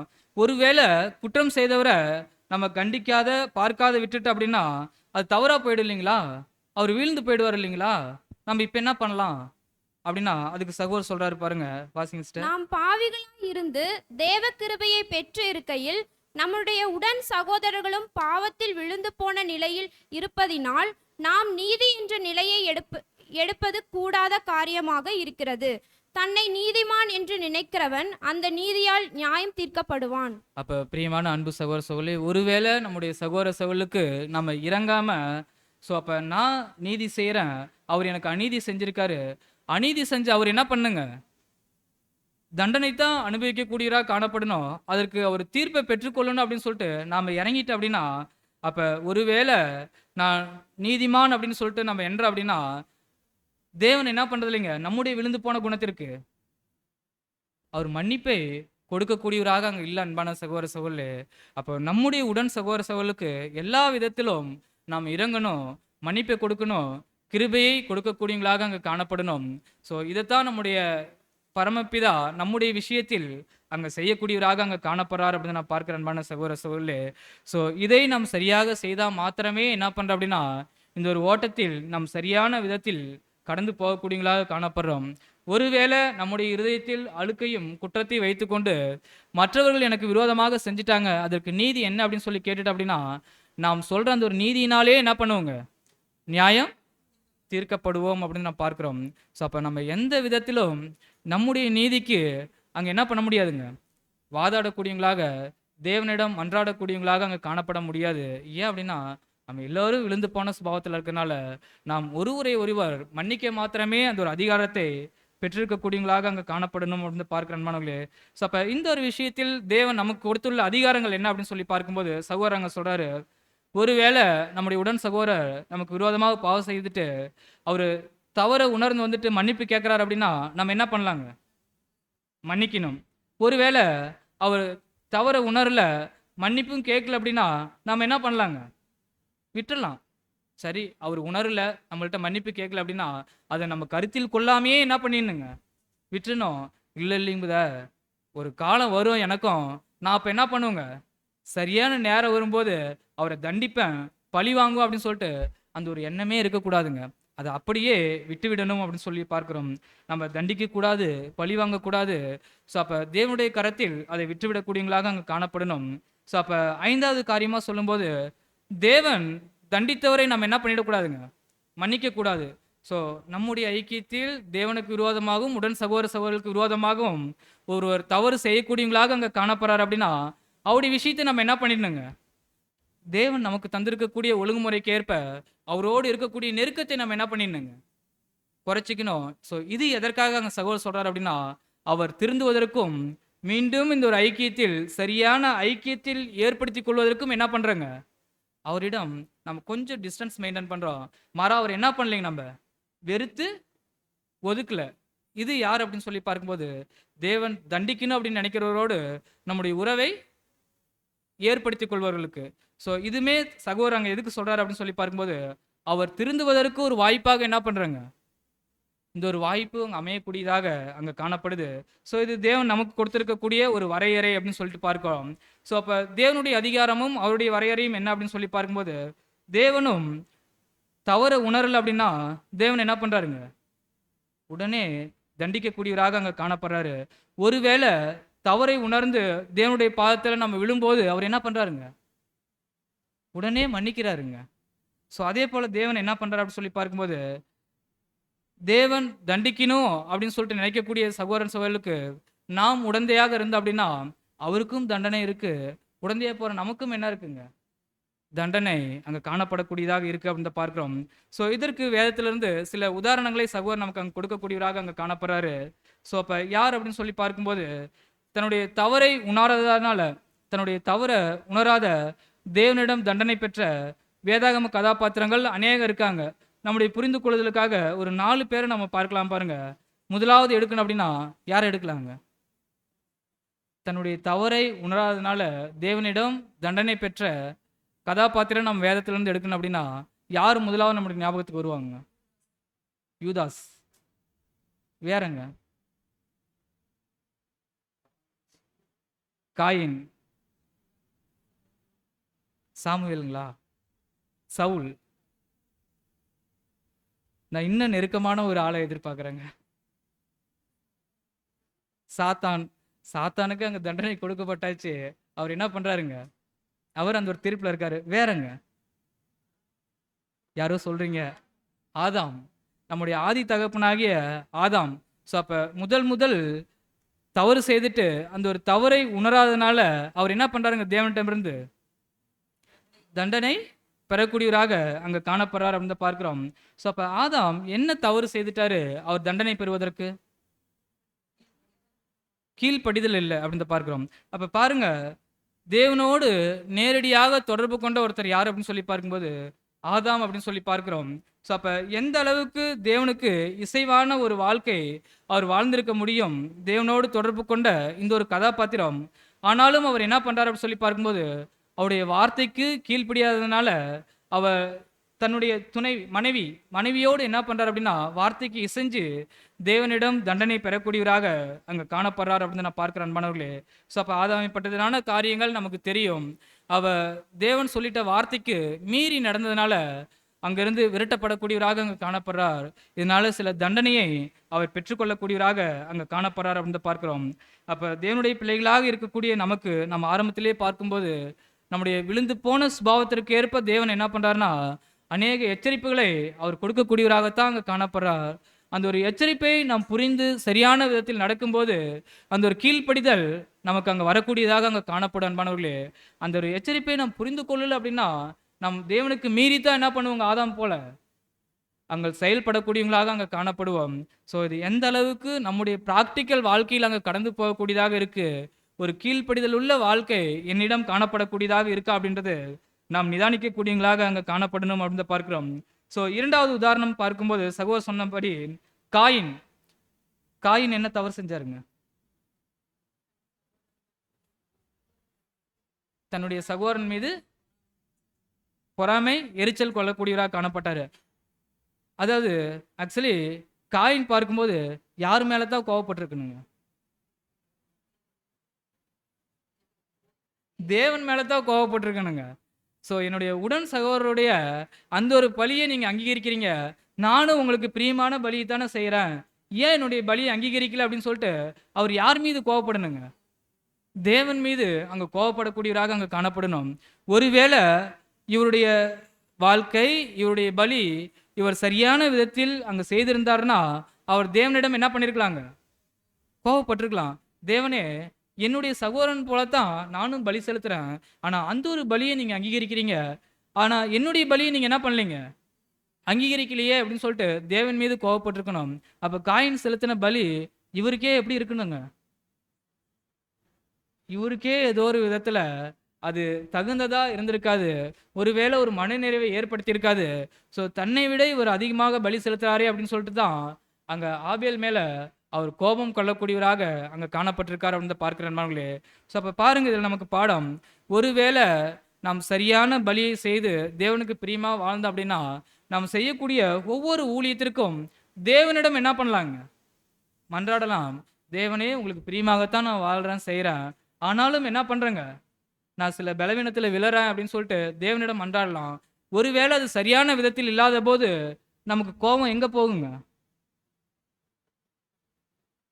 அப்படின்னா காயின் எப்படி ஆபேல் மேலே கோபப்பட்டாரோ அதே போல் நம்முடைய கோபம் எங்கே போகுங்க? நம்முடைய ஐக்கியத்தில் இருக்கக்கூடிய நம்முடைய உடன் சகோதரர் மேலே தான் அங்கே கடந்து போகக்கூடியதாக அங்கே காணப்படும் அன்பான சகோதர சகோதரே. ஸோ இப்படியாகத்தான் அங்கே காயின் காணப்பட்டுட்டாரு.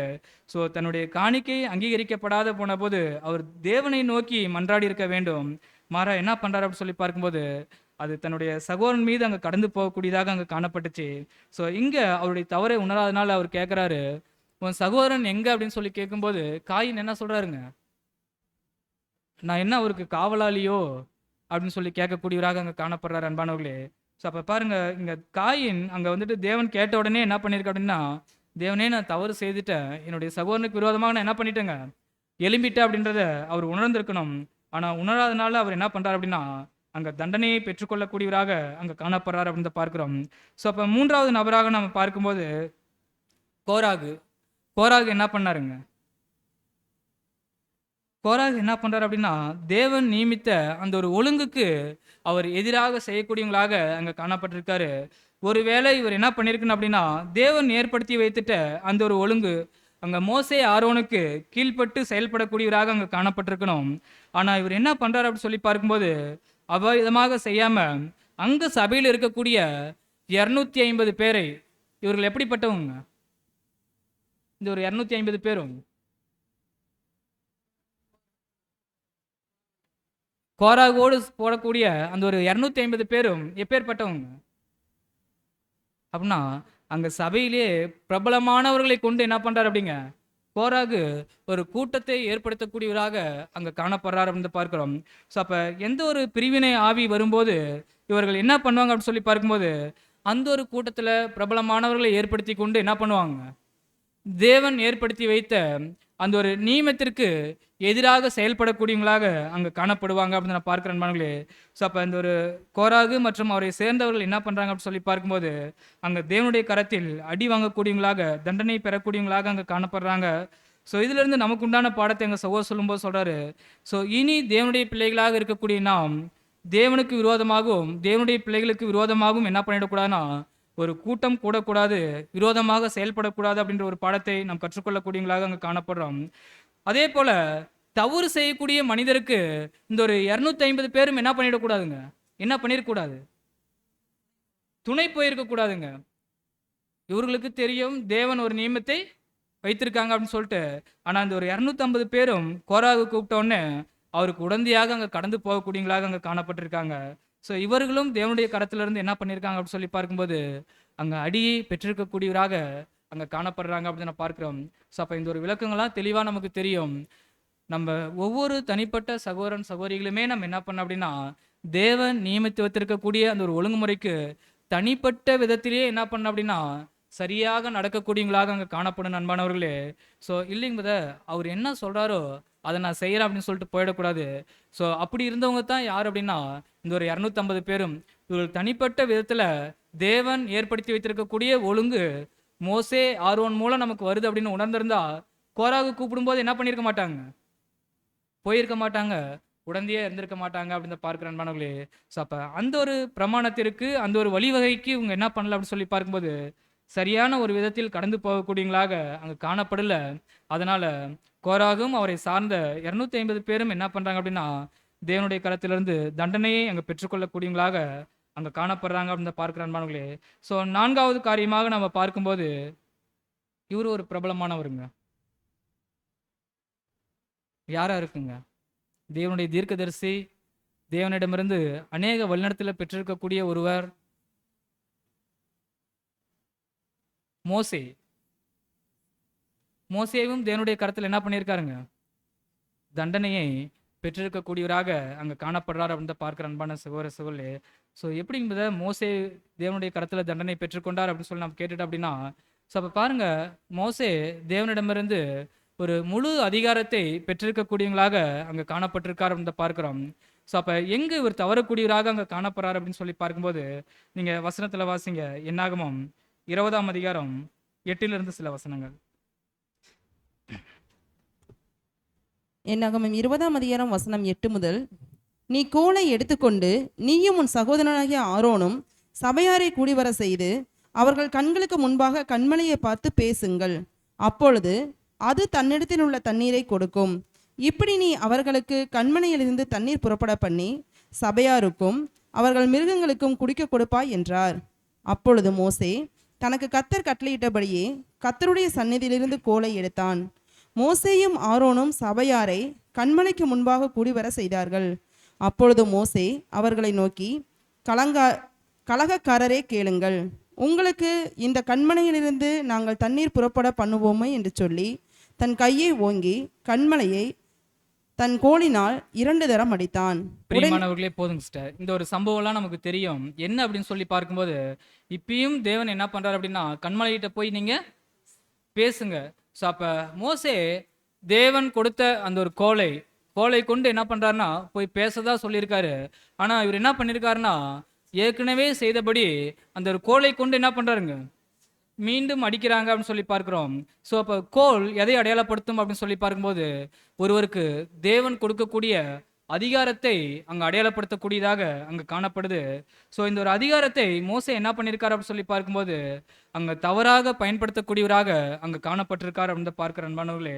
ஸோ அப்போ இது நிமித்தம் மோசே என்ன பண்ண முடியல அப்படின்னு சொல்லி பார்க்கும்போது, அந்த ஒரு கானானுக்கு செல்ல முடியல அப்படின்னு சொல்லி பார்க்கிறோம். ஸோ இதை குறித்து மோசே தேவனிடம் அங்கே மன்றாடும் போது தேவன் என்ன பண்ணியிருக்காருங்க, உன்னுடைய சகோதரனாகிய ஆரோன் எப்படி அங்கே அடக்கம் பண்ணப்பட்டாரோ அதே போல நீங்களும் அடக்கம் பண்ணுவீங்க.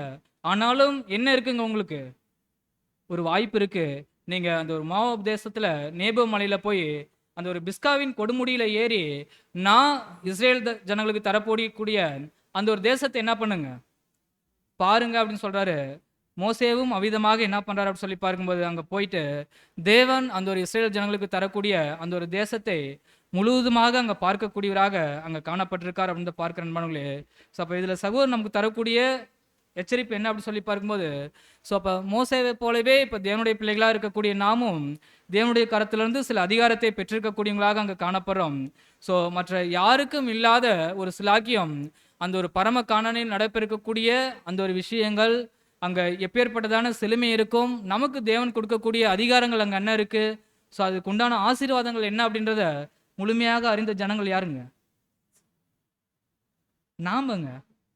பரம காணானில் நடைபெறக்கூடிய அந்த ஒரு விஷயம் கர்த்தரோடு கூட நம்ம எப்பேற்பட்டதான ஆளுகைக்கு கடந்து போகக்கூடியவங்களாக இருக்கு அப்படின்னு சொல்லிட்டு, எப்படி மோசே அங்க மலை மேல ஏறி அந்த ஒரு கானானை நோக்கி பார்த்தாரோ, இப்பொழுதும் நாம் மலையில தான் இருக்கோம் அந்த ராஜ்யத்துல. ஸோ இந்த ஒரு ராஜ்யத்துல இருந்து அங்க ராஜ்யத்தில் நடக்க போகக்கூடிய அந்த ஒரு முழு விஷயத்தையும் நம்ம என்ன பண்ணியிருக்கோங்க, பார்த்து கொண்டு இருக்கக்கூடியவங்களாக பார்த்துருக்கக்கூடியவங்களாக அங்கே காணப்படுறோம் அப்படின்னு பார்க்குற அன்பான சகோதர சகோதரர்களே. ஒருவேளை இந்த ஒரு விஷயத்தில் மோசையை போல நாமளும் என்ன பண்ணலாம் அப்படின்னு சொல்லி பார்க்கும்போது, நம்முடைய சுயநலத்திற்காக, சுய மேட்டிமைக்காக, சுய மகிமைக்காக, நம்முடைய சுய லாபத்திற்காக சில விஷயங்களை தேவனுக்கு விரோதமாக பண்ணணும் அப்படின்னா, மோசே எப்படி அந்த ஒரு மலையிலிருந்து அந்த ஒரு கானானில் தேசத்தில் ஜனங்களுக்கு தரப்படக்கூடிய அந்த ஒரு விசேஷித்த ஆசீர்வாதங்களை பார்த்தாரோ, அதே போல் இந்த ஒரு ஆசீர்வாதங்களை நாம் கண்களால் மாத்திரமே பார்த்தவர்களாக என்ன பண்ண முடியுங்க, கடந்து போகக்கூடியவங்களாக இருக்க முடியும். நாம் எங்கே போக முடியாது அப்படின்னு சொல்லி பார்க்கும்போது, அந்த ஒரு பரம கானானில் உண்மையான அந்த ஒரு ஆட்சிக்கு கடந்து போகக்கூடியவங்களாக இருக்க முடியாது அப்படின்னு பார்க்குறோம். யார் இவர்கள் அப்படின்னு சொல்லி பார்க்கும்போது, அந்த ஒரு அதிகாரத்தை தவறாக பயன்படுத்தியிருக்கக்கூடிய அந்த ஒரு சகோதர சகோதரிகள். ஸோ இதில் சகோதரர் சொல்லும்போது, இது அதிகமாக போதிக்கக்கூடிய சகோதரர்களுக்கு அந்த ஒரு இழப்பு அங்கே காணப்படக்கூடியதாக இருக்குது. ஸோ எந்த அளவுக்கு இவங்க சுவிசேஷத்தை போதிக்கக்கூடியவங்களாக அங்கே காணப்படுறாங்களோ, அந்த அளவுக்கு இவங்க தேவனுக்கு கீழ்ப்படியக்கூடியவங்களாக அங்கே காணப்படணும் அப்படின்னு பார்க்குறோம். ஸோ மோசே அங்கே விதமாக பார்க்கும்போது, அந்த லிட்டரலான கானானில் நடைபெறக்கூடிய அந்த ஒரு விஷயத்தையும் அந்த ஒரு ஆசீர்வாதங்களையும் அவர் பார்த்தாரு. ஆனால் உயிர்த்தெழுதல் அவர் என்ன பண்ணிடுவாருங்க, உயிர்த்தெழுந்து வந்து நிஜமான ஜனங்களுக்கு வேண்டிய வழிநடத்தலே அவர் கொடுக்கப்படக்கூடியவராக அங்கே காணப்படுறாரு. ஆனால் நாம் இந்த ஒரு வாய்ப்பை விட்டுட்டோம் அப்படின்னா, இந்த ஒரு வாய்ப்புக்கு நாம் அபாத்திரராக அங்கே கடந்து போகக்கூடியவங்களாக அங்கே காணப்படுவோம் அன்பானவர்களே. ஸோ அப்போ இப்போ நம் கண்களால் மாத்திரம் அதை பார்க்குறோம். ஸோ உண்மையாலும் அந்த ஒரு ஆளுகைக்கு என்ன பண்ண முடியாதுங்க, கடந்து போகக்கூடியவங்களாக அங்கே இருக்க முடியாது. ஸோ அதுதான் நம்ம எபிரேயரில் வாசிக்கிறோம் பாருங்க. எபிரேயர் 6ஆம் அதிகாரம் 4 6 வசனங்கள். எபிரேயர் 6ஆம் அதிகாரம் 4 6 வசனங்கள். ஏனெனில் ஒரு தரம் பிரகாசிக்கப்பட்டும் பரம ஈவை ருசி பார்த்தும் பரிசுத்த ஆவியை பெற்றும் தேவனுடைய நல்வார்த்தையும் இனிவரும் உலகத்தின் பலன்களையும் ருசி பார்த்தும் மறுதலித்து போனவர்கள் தேவனுடைய குமாரனை தாங்களே மறுபடியும் சிலுவையில் அறைந்து அவமானப்படுத்துகிறபடியால் மனம் திரும்புகிறதுக்கு ஏதுவாய் அவர்களை மறுபடியும் புதுப்பிக்கிறது கூடாத காரியம். பிரியமான அன்பு சகோதரர்களே, அப்போ நம்ம இப்படியாக அந்த ஒரு ஈடுபலியை விசுவாசித்து அந்த ஒரு பரம ஈவை ருசி பார்த்த சகோதர சகோதராக காணப்படுறோம். ஸோ அப்போ இது அடைஞ்சிருக்கன்னா அந்த ஒரு பரம காணானுக்கு உண்மையாலுமே அங்கே கடந்து போகக்கூடியவங்களாக அங்கே காணப்படணும் அப்படின்னா தேவன் நமக்கு கொடுத்திருக்கக்கூடிய அந்த ஒரு அதிகாரத்தில் நாம் சரியாக செயல்படக்கூடியவங்களாக அங்கே காணப்படணும். இதை விட்டுட்டு அப்படின்னா மோசேவுக்கு இன்னொரு வாய்ப்பு இருக்கு, ஆனால் நமக்கு வாய்ப்பு இல்லைங்க. ஸோ நம்ம இப்போ மறிச்சிட்டு அப்படின்னா நமக்கு அதுக்கு உண்டான வாய்ப்பு அங்கே காணப்படக்கூடாது. இது சரியான விதத்தில் அங்கே நாம் பயன்படுத்திக் கொள்ளக்கூடியவங்களாக அங்கே காணப்படணும். அப்போ பாருங்க, அங்கே மோசேவினால் வழிநடத்தப்பட்டுட்ட அனைத்து ஜனங்களும் அங்கே கானானுக்குள்ளே கடந்து போனாங்க. ஆனால் மோசே அங்கே கடந்து போகக்கூடியவராக இல்லை. ஸோ அதே போல் வழிநடத்தக்கூடிய சகோதரர்களுக்கு அங்கே சகோதரர் தரக்கூடிய எச்சரிப்பு என்ன அப்படின்னா, ஸோ நம்மால் வழிநடத்தப்படக்கூடிய அந்த ஒரு சகோதரன் சகோதரிகள் அந்த ஒரு நிஜமான பரம கானானுக்கு கடந்து போவாங்க. ஒருவேளை அந்த ஒரு அதிகாரத்தை நாம் சரியான விதத்தில் செயல்படுத்தல துஷ்பிரயோகம் செஞ்சிருந்தோம் அப்படின்னா நாம் அந்த ஒரு பரம கானானுக்கு அங்கே கடந்து போக முடியாது அப்படின்றத இங்கே மோசேவிடம் நாம் பெற்றுக்கொள்ளக்கூடிய எச்சரிக்கையாக அங்கே காணப்படுது அப்படின்னு பார்க்குறோம். ஸோ நம்ம பார்த்துட்டு கேரக்டர் எல்லாமே 4 பேரும் எப்படிப்பட்டவங்க அப்படின்னா, அவங்க மன்னிப்பு கோராதனால அங்கே மன்னிப்பை அவர்கள் பெற்றுக்கொள்ள முடியல, தவறை உணராதனால அவங்க தேவனிடம் மன்னிப்பை அங்கே பெற முடியல அப்படின்னு பார்க்குறோம். ஸோ அப்போ அடுத்தது நம்ம பார்க்கும்போது தங்களுடைய தவறை உணர்ந்தா அது எப்பேற்பட்ட தவறாக இருந்தாலும் தேவன் என்ன பண்ணுறாருங்க, மன்னிக்கிறாரு, அவங்களுக்கு இறங்குறாரு, கிருபை செய்கிறாரு அப்படின்னு நான் பார்க்குறேன் அன்பானவர்களே. ஸோ நமக்கும் அதே போல தான், ஒருவேளை நம்ம உண்மையாலுமே நம்முடைய தவறை உணர்ந்து தேவனிடம் மன்றாடும் போது தேவன் என்ன பண்ணுறாருங்க, அவர் நமக்கு இறங்கக்கூடியவராக மன்னிக்கக்கூடியவராக அங்கே காணப்படுறாரு அப்படின்னு பார்க்குற அன்பானவர்களே. ஸோ இதற்கு எக்ஸாம்பிள் நம்ம பார்க்கணும் அப்படின்னா வேதத்துல இருந்து யாரை பார்க்கலாங்க, தாவீது ஒரு சரியான எக்ஸாம்பிள் சகோதரி சொல்லியிருக்காங்க பாருங்க. ஸோ தாவீது எப்பேற்பட்டவர் அப்படின்னு சொல்லி பார்க்கும்போது எல்லா விதத்திலும் இந்த ஒரு பூமியில் இருக்கக்கூடிய இந்த ஒரு பரிசுத்தவான்களுக்கு பொருந்தக்கூடியவராக, சுவிசேஷ யுகத்தில் இருக்கக்கூடிய இந்த ஒரு பரிசுத்தவான்களுக்கு அவர் பொருந்தக்கூடியவராக அங்கே காணப்படுறாரு அப்படின்னு நான் பார்க்குற அன்பான சகோதர சகோதரர்களே. ஸோ அப்போ தவறு செய்தார் அப்படின்னு சொல்லி பார்க்குறோம். அவருடைய தவறுகள் நமக்கு தெரியும். ஸோ எப்படிலாம் தேவனுக்கு விரோதமாக செஞ்சார் அப்படின்னு சொல்லி பார்க்கும்போது, ஆனாலும் இவரை குறித்து அங்கே சகோதரர் சொல்லும்போது, ஸோ தாவீது அவருடைய நம்பிக்கையை அவருக்குள்ளாக வைக்காம தேவனுக்குள்ளாக என்ன பண்ணியிருக்காருங்க, அவர் வைத்திருக்கக்கூடியவராக அங்கே காணப்பட்டுட்டாரு. ஸோ யார் ஒருவர் தன்னுடைய நம்பிக்கையாக தேவனை வைத்திருக்காங்களோ அவர்கள் எந்த ஒரு தவறில் விழுந்துட்டா கூட உடனே என்ன பண்ணுவாங்க, தேவனிடம் கடந்து போகக்கூடியவங்களாக அங்கே காணப்படுவாங்க. ஸோ இவர்கிட்ட இருக்கக்கூடிய 2 குணங்கள் மாத்திரம் பிரத்யேகமாக நம்ம பார்க்குறோம் பாருங்க. ஸோ அப்போ தாவீது தண்டிக்கப்பட்ட போது மனத்தாழ்மையோடு என்ன பண்ணாருங்க, ஏற்றுக்கொண்டார்.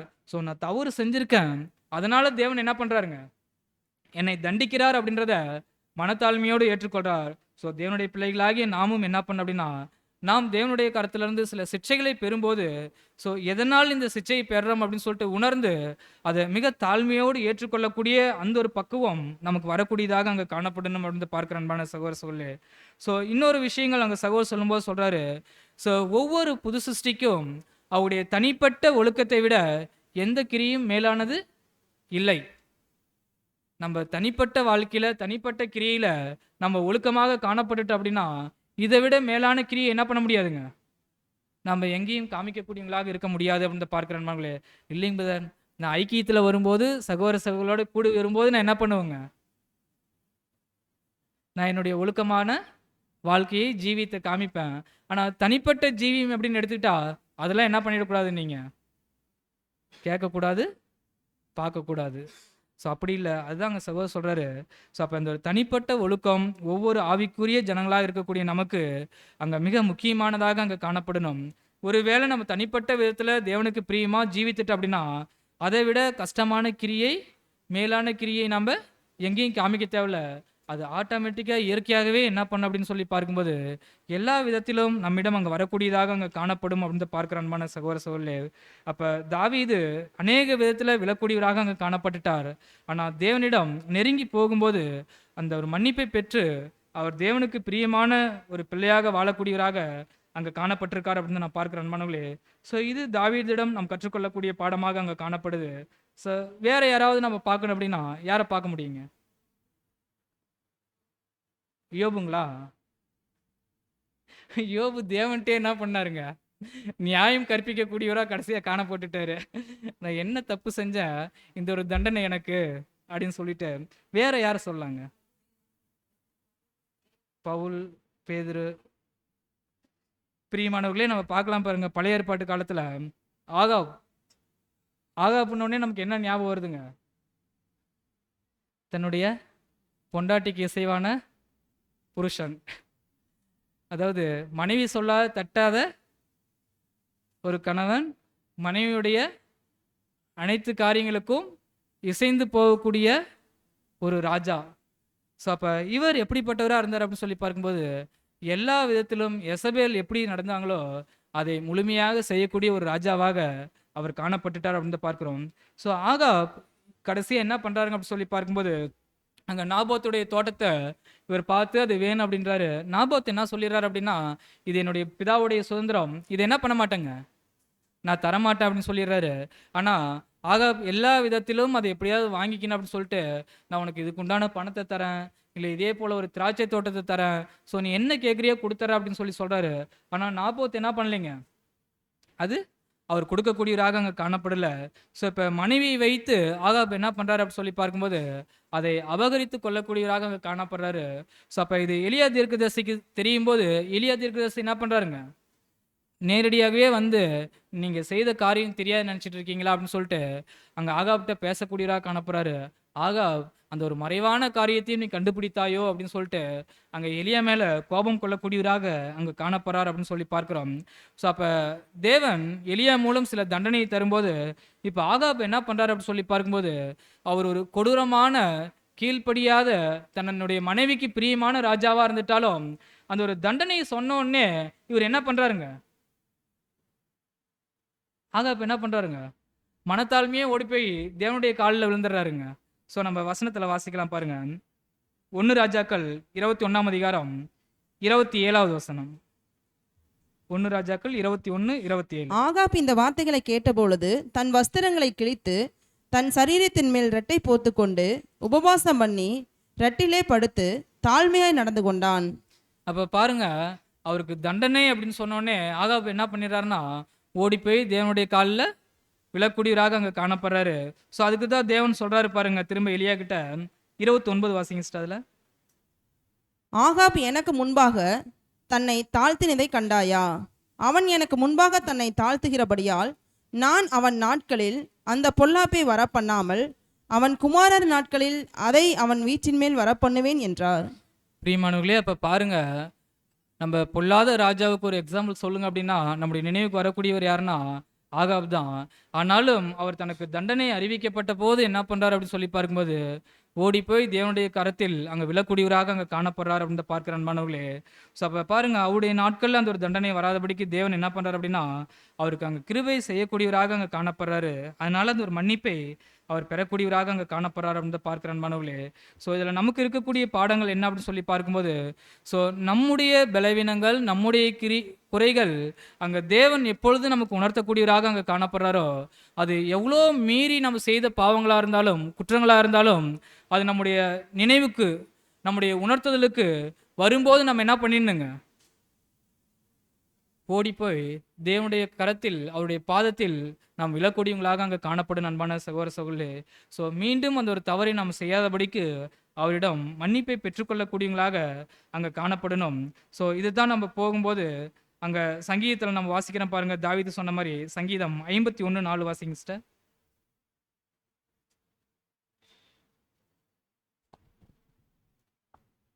தேவரீர் ஒருவருக்கே விரோதமாக நான் பாவம் செய்து உமது கண்களுக்கு முன்பாக பொல்லாங்கானதை நடப்பித்தேன். நீர் பேசும்போது உம்முடைய நீதி விளங்கவும், நீர் நியாயம் தீர்க்கும் போது உம்முடைய பரிசுத்தம் விளங்கவும் இதை அறிக்கையிடுகிறேன். பிரியமானவர்களே, இங்கே நாமும் என்ன பண்ண அப்படி சொல்லி பார்க்கும்போது இவ்விதமாகவே தேவனுடைய பாதத்தில் அங்கே போய் விழக்கூடியவங்களாக அங்கே காணப்படணும். தேவனே, நான் தவறு செய்துட்டேன், விழுந்து போயிட்டேன், நீங்கள் என்ன பண்ணுங்க அப்படி சொல்லி பார்க்கும்போது உங்களுடைய நியாயம் தீர்க்கும்போது உங்களுடைய பரிசுத்தம் விளங்கும்படி நான் இதை அறிக்கையிடுறேன் அப்படின்னு சொல்லி நம்ம கேட்கும்போது தேவன் உண்மையாலுமே அதை நம்ம மன்னித்து அங்கே வழிநடத்தக்கூடியவராக அங்கே காணப்படுறார் அப்படின்னு நான் பார்க்குறேன் அன்பானவர்களே. ஸோ அப்போ நம்ம இன்னொருத்தர் பார்க்கும்போது சிம்சோன், நியாயாதிபதியாகிய சிம்சோன், இவரும் என்ன பண்ணுறாரு அப்படின்னு சொல்லி பார்க்கும்போது தெளிலாளோடு கூட அங்கே சில விஷயங்கள் செய்கிறாரு. ஸோ இதனால் தேவனுடைய கிருபையை அவர் இழக்கக்கூடியவராக அங்கே காணப்படுறாரு. ஸோ இறுதியாக பார்க்கும்போது தேவனே, இந்த ஒரு விசை மாத்திரம் எனக்கு என்ன பண்ணுங்க, உங்களுடைய பலனை கொடுங்க அப்படின்னு சொல்லிட்டு அவர் உயிரோடு இருக்கக்குள்ள செய்த ரட்சிப்பை காட்டிலும் அவர் இறுதி தருணத்தில் அநேக ரட்சிப்பை அங்கே செய்யக்கூடியவராக அங்கே காணப்படுறார் அப்படின்னு பார்க்குற அன்பானவர்களே. ஸோ அப்போ பாருங்கள், எல்லா விதத்திலும் நமக்கு தேவனுடைய வார்த்தையை அங்கே உணர்த்தும் போது உடனே நாம் தேவனுடைய கரத்தில் பாதத்தில் அங்கே விழக்கூடியவங்களாக அங்கே காணப்படணும் அப்படின்றத இந்த ஒரு கேரக்டர்லேருந்து நாம் பரிந்து கொள்ளக்கூடியவங்களாக அங்கே காணப்படுறோம்.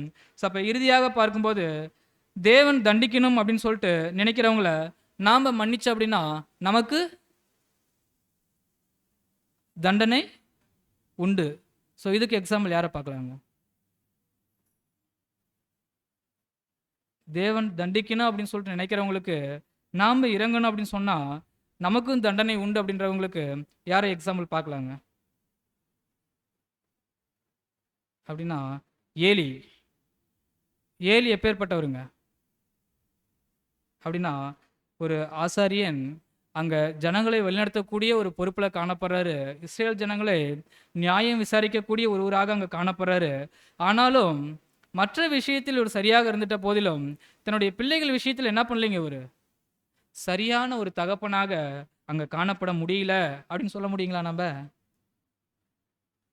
அப்படின்னா அப்போ ஏலி என்ன பண்ணியிருக்காரு அப்படின்னு சொல்லி பார்க்கும்போது அவர் ஒரு சரியான தகப்பனாக அங்கே இருக்கணும் அப்படின்னு சொல்லிட்டு அநேக விதத்தில் என்ன பண்ணியிருக்காருன்னா அங்கே முயற்சி செஞ்சிருக்காரு அப்படின்னு பார்க்குறோம். ஆனாலும் தன்னுடைய குமாரர்களை அவர் தட்டி கேட்கக்கூடியவங்களாக அங்கே காணப்படல.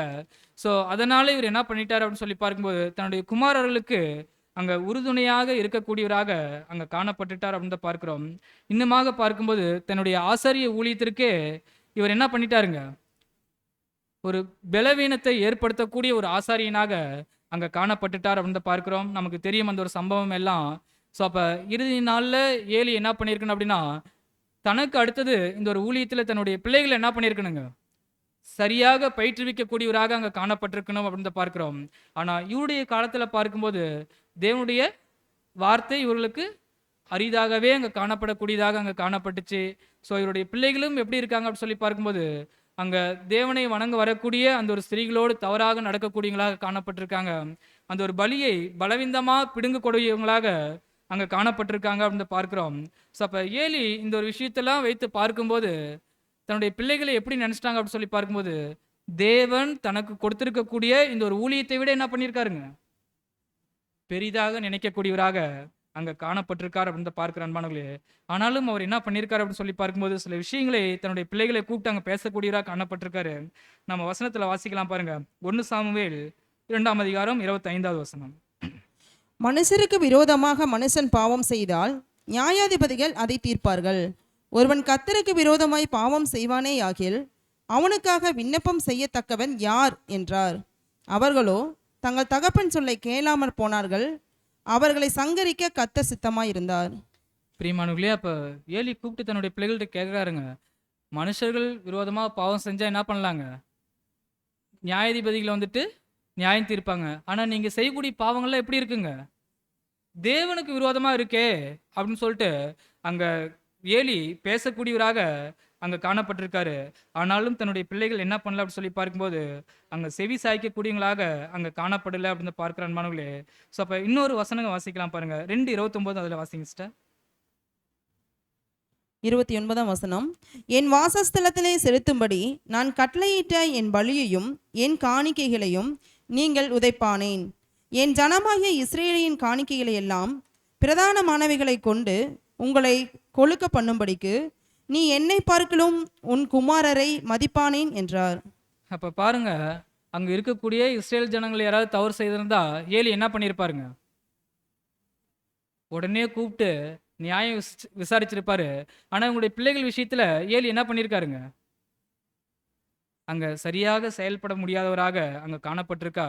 இன்னொன்று தேவன் சொல்லக்கூடிய விஷயம் என்னன்னா, தன்னுடைய பிள்ளைகளை அவர் அடக்காமல் போயிட்டார் அப்படின்னு சொல்றதை பார்க்கிறோம். 1 சாமுவேல் 3:13 வாசிங்க சிஸ்டர். அவன் குமாரர் தங்கள் மேல் சாபத்தை வரப்பண்ணுகிறதை அவன் அறிந்திருந்தும் அவர்களை அடக்காமற் போன பாவத்தின் நிமித்தம் நான் அவன் குடும்பத்துக்கு என்றும் நீங்காத நியாய தீர்ப்பு செய்வேன் என்று அவனுக்கு அறிவித்தேன். பாருங்க, ஏலியுடைய பிள்ளைகள் அவர்களுக்கு சாபத்தை வருவிக்கிறதோட முழு ஜனங்களுக்கும் என்ன பண்றாருங்க, சாபம் வருவிக்கக்கூடியவராக அங்கே காணப்பட்டுட்டாரு. தேவன் அவர்களையும் தண்டிக்கும் அளவுக்கு இவருடைய கிரியைகள் என்ன பண்ணியிருக்கு அப்படின்னா அங்கே காணப்படக்கூடியதாக அங்கே காணப்படுது. ஸோ அப்போ ஏலி இதையெல்லாம் அடக்காமல் என்ன பண்ணியிருக்காரு அப்படின்னு சொல்லி பார்க்கும்போது தன்னுடைய பிள்ளைகளுக்கு அங்கே உடந்தையாக காணப்படக்கூடியவராக அங்கே காணப்பட்டுட்டார் அப்படின்னு நான் பார்க்கிறேன் அன்பான சகோதர சகோதரே. ஸோ அப்போ இதன் மித்தம் என்ன ஆயிடுச்சு அப்படின்னு சொல்லி பார்க்கும்போது அவருடைய பிள்ளைகள் தண்டிக்கப்படும் போது ஏலியும் என்ன பண்றாரு அப்படின்னு சொல்லி பார்க்கும்போது அங்கே தண்டிக்கப்படக்கூடியவராகவே அங்கே காணப்படுறார் அப்படின்னு பார்க்கிறோம் அன்பானவர்களே. ஏலி என்ன தேவன் தண்டிச்சார் அப்படின்னா, ஸோ தன்னுடைய பிள்ளைகள் மரித்து போன செய்தியை கேட்டோடனே ஏலி என்ன பண்றாருங்க, விழுந்து தன்னுடைய பிடரி முடிந்து என்ன பண்றாருங்க, அங்கே மறிக்கக்கூடியவராக அங்கே காணப்படுறாரு அப்படின்னு பார்க்குறோம். ஸோ இதில் நம்ம பார்க்கக்கூடிய ஒரு ஆவிக்குரிய விளக்கம் என்ன அப்படின்னு சொல்லி பார்க்கும்போது ஒரு ஆசாரிய ஊழியம் செய்தவர் அவர் கீழே விழுந்து அவருக்கு உண்டான நாணத்தை முழுமையாக என்ன பண்ணிடுறாருங்க, இழந்து போறார். ஸோ தலையில் அடிபட்டு என்ன பண்றாருங்க, மறிக்கக்கூடியவராக இருக்காரு.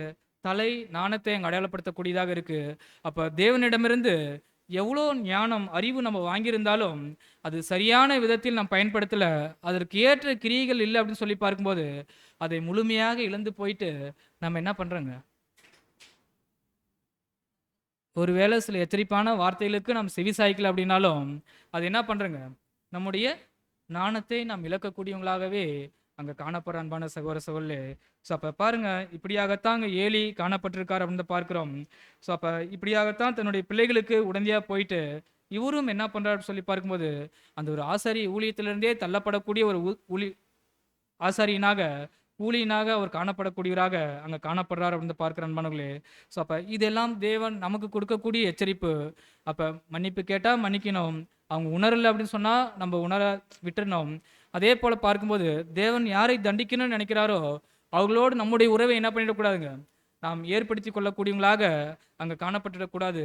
ஸோ நம்முடைய நாட்களில் பார்க்கும்போது நன்மையானாலும் தீமையானாலும் அது நம்ம தனிப்பட்ட ஒவ்வொருவரையே சாரக்கூடியதாக அங்கே காணப்படும். ஸோ அப்போ நம்ம பழைய ஏற்பாட்டு காலத்தில் பார்க்கும்போது ஒருவேளை ஏலியின் பிள்ளைகள் பாவம் செய்தா ஏலியினுடைய பிள்ளைகள் மட்டுமே என்ன பண்ணுங்க, தண்டனை அங்கே பெற்றுக்கொள்வாங்க. ஏலி எதுக்கு பெற்றுக்கொள்ளணும் அப்படின்னா அதுக்கு துணையாக போகிறவங்களுக்கும் என்ன இருக்குங்க, தண்டனை அங்கே காணப்படக்கூடியதாக இருக்குது அப்படின்னு பார்க்குற அன்பான சகோதர சகோதரே. ஸோ அப்போ நம்முடைய நாளில் தேவன் கொடுக்கக்கூடிய விஷயங்கள் என்ன அப்படின்னு சொல்லி பார்க்கும்போது ஸோ தேவனுடைய வார்த்தை எப்படி ஒவ்வொருவரையும் தனித்தனியாக பரிசுத்தப்படுத்தக்கூடியதாக இருக்கோ அதே போல் ஒவ்வொருவரும் நம்முடைய அழைப்பையும் தெரிந்து கொள்வதிலையும் தனித்தனியாக உறுதிப்படுத்தி கொள்ளக்கூடியவங்களாக அங்கே காணப்படணும். ஸோ மற்றவருடைய காரியத்தையே பார்த்து நம்முடைய ஓட்டத்தை நாம் விட்டுவிடக்கூடியவங்களாக அங்கே காணப்பட்டுவிடக்கூடாது அப்படின்ற அந்த ஒரு எச்சரிப்பை நாம் இங்கே பெற்றுக்கொள்ளக்கூடியவங்களாக அங்கே காணப்படணும். ஸோ நம்முடைய காலத்தில் பார்க்கும்போது புதர் அவங்க அப்படி இல்லை, இவங்க இப்படி இல்லை, அதனால் நான் அப்படி போகிறேன் அப்படின்னு சொல்லிட்டு நம்ம எந்த காரியத்தையும் ஒப்பிடக்கூடாது. ஏன் அப்படின்னு சொல்லி பார்க்கும்போது அங்கே பாருங்கள், வெளிப்படுத்தல அங்கே தேவனுடைய வார்த்தை சொல்லும்போது அநியாயம் செய்கிறாங்களா, அவங்க இன்னும் என்ன பண்ணிட்டுங்க, அநியாயம் செய்யட்டும். அசுத்தமாக இருக்காங்களா, அவங்க இன்னும் என்ன பண்ணிட்டுங்க, அசுத்தமாக இருக்கட்டும். ஒருவேளை நீங்கள் நீதியை நடப்பிக்கணும் அப்படின்னு சொல்கிறீங்கன்னா நீங்கள் இன்னும் நீதியாக நடங்க. நீங்கள் பரிசுத்தமாக இருக்குன்னு நினைக்கிறீங்களா, நீங்கள் இன்னும் பரிசுத்தமாக இருங்க. ஸோ அப்போ நம்ம இன்னும் நீதியாகவும் இன்னும் பரிசுத்தமாக வாழ்வதற்கு நம்ம ஒவ்வொருவரும் தனிப்பட்ட முறையில் என்ன பண்ணணும் அப்படின்னு சொல்லி பார்க்கும்போது முயற்சிகளை ஏறெடுக்கக்கூடியவங்களாக அங்கே காணப்படணும் அப்படின்னு தான் நான் பார்க்குற அன்பான சகோதர சகோதரே. ஸோ நம்முடைய ஆவிக்குரிய வாழ்க்கையிலே நம்ம வந்துட்டு அநேக நன்மைகள் செய்திருப்போம், ஆனால் ஒரே ஒரு பாவம் தானே தேவன் அதுக்கு மன்னிக்க மாட்டாரா, நான் அறிந்து தான் செஞ்சேன், ஒரே ஒரு பாவம் தானே, அதை மன்னிக்க மாட்டாரா அப்படின்னு சொல்லி நம்ம கேட்டுட்டு அப்படின்னா அதுக்காகத்தான் அங்கே தேவனுடைய வார்த்தை சொல்லுது பாருங்க. எசேக்கியேல் 18ஆம் அதிகாரம் 20வது வசனம்.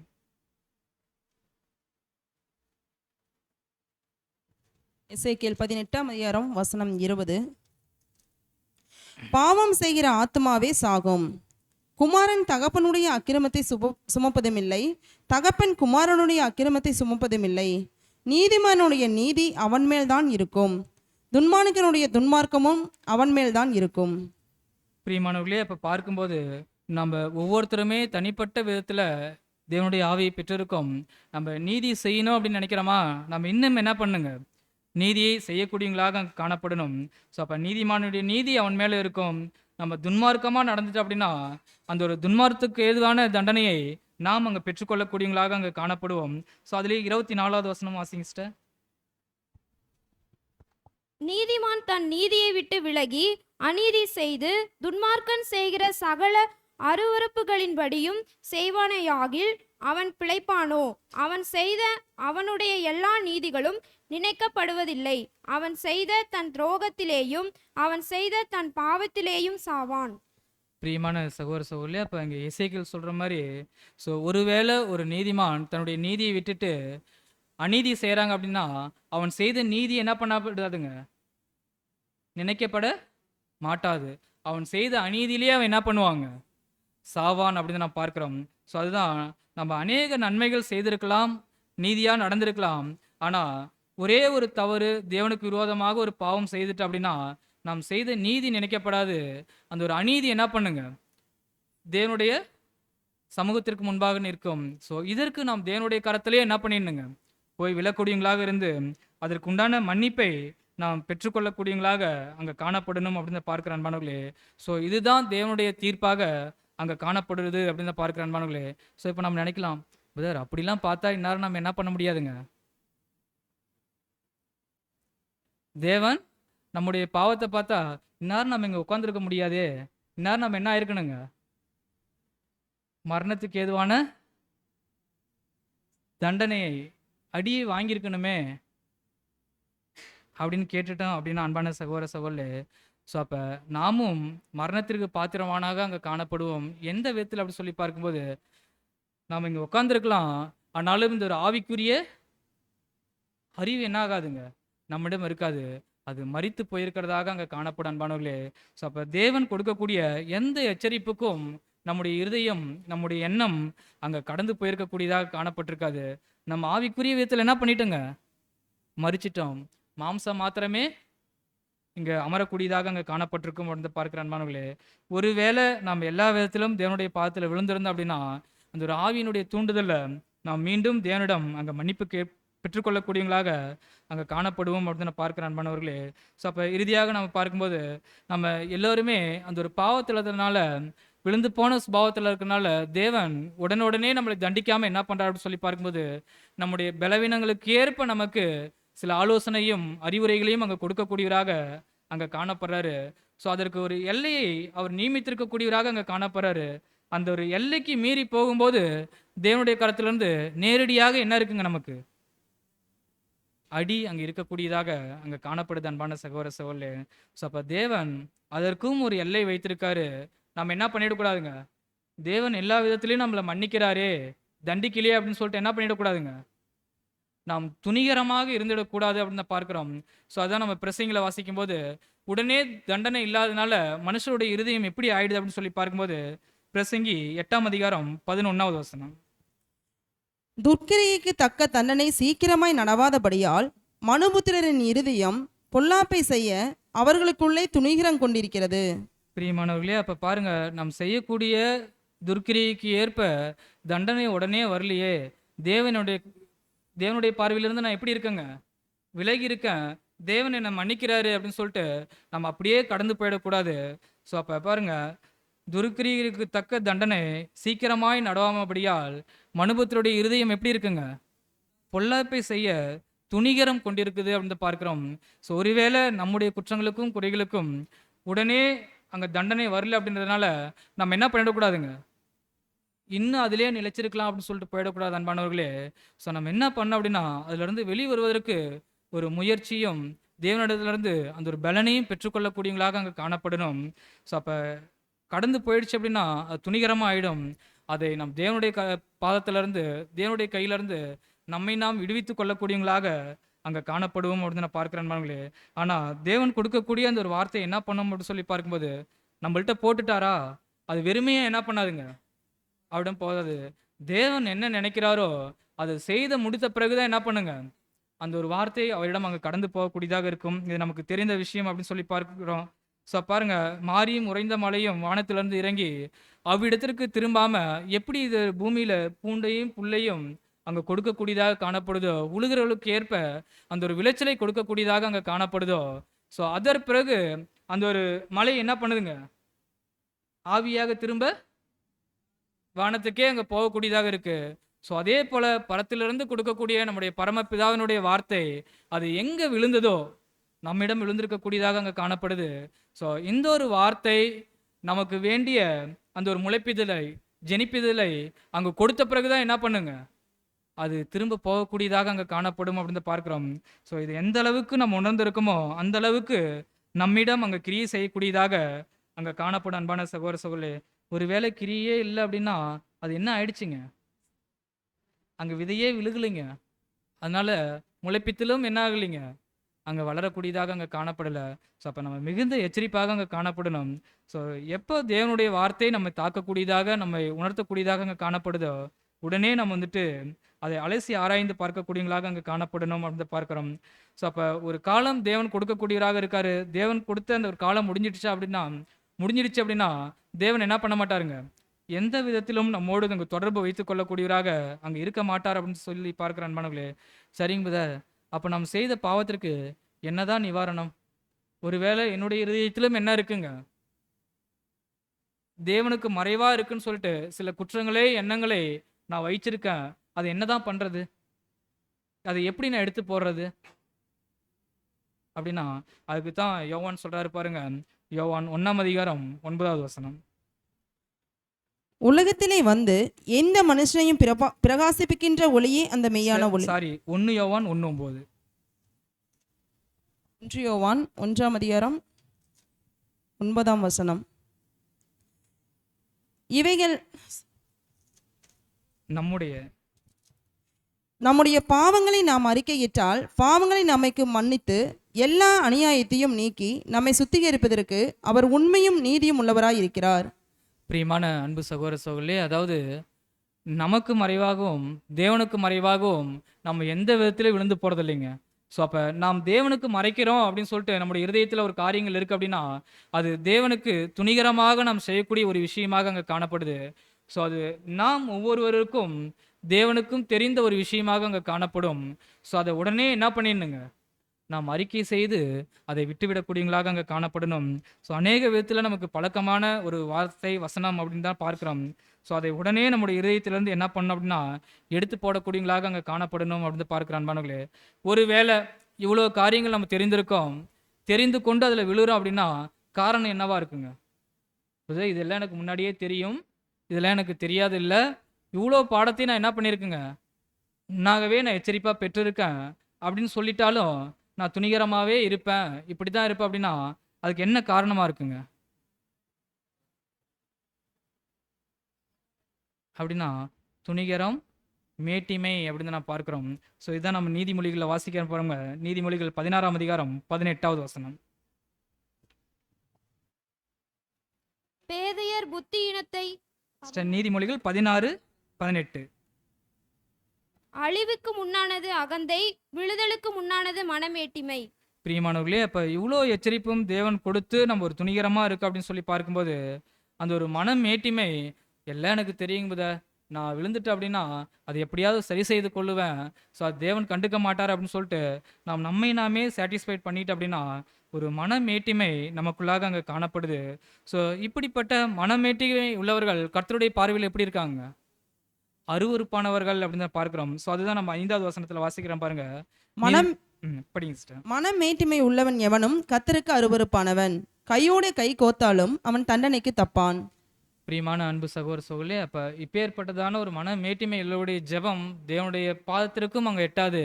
அவர்களும் தேவனுடைய பாதத்திற்கு என்ன பண்ண மாட்டாங்க, கடந்து போக மாட்டாங்க அப்படின்னு பார்க்கிறோம். ஸோ எந்த அளவுக்கு நாம் தேவனுடைய கரத்தில் அங்கே பாதுகாக்கக்கூடியவங்களாக விழக்கூடியவங்களாக அங்கே காணப்படுறோம் அப்படின்னு சொல்லிட்டு நம்மை நாமே அங்கே நிதானித்து அறிந்து கொள்ளக்கூடியவங்களாக அங்கே காணப்படணும். சரிங்க, இவ்வளோ காரியங்கள் இந்த ஒரு மன்னிக்கக்கூடிய விஷயத்தில் தண்டனை கொடுக்கக்கூடிய விஷயத்தில் காணப்படுது அப்படின்னா எதற்கு இதெல்லாம் தேவன் வைத்திருக்கணும் நமக்கு அப்படின்னா அதுதான் வந்துட்டு கடைசி ஸ்லைடில் நம்ம வாசிக்கிறோம் பாருங்க. தேவனுடைய பார்வை இந்த ஒரு விஷயத்தில் எப்படி இருக்கு அப்படின்னு சொல்லிட்டு போடுங்க. தேவனுடைய பார்வை நான் நன்றி அற்றவர்களிடம் அன்பாகவும் உங்களின் ஆதி பாவங்களை மன்னித்து உங்களுடைய உடன்படிக்கையை அங்கீகரித்து ஊழியக்காரர்களாக ஏற்றுக்கொண்டு என் குடும்பத்தில் அங்கங்களாக அழைத்து இருக்கிறேன். ஆனால் ஒரு விசேஷமான நோக்கத்திற்காக நான் உங்களை இந்த நிலைக்கு அழைத்துள்ளேன். நீங்கள் மன்னிப்பதற்கும் கிருபையாய் இருப்பதற்கும் கற்றுக்கொள்ளாதிருந்தீர்களானால்.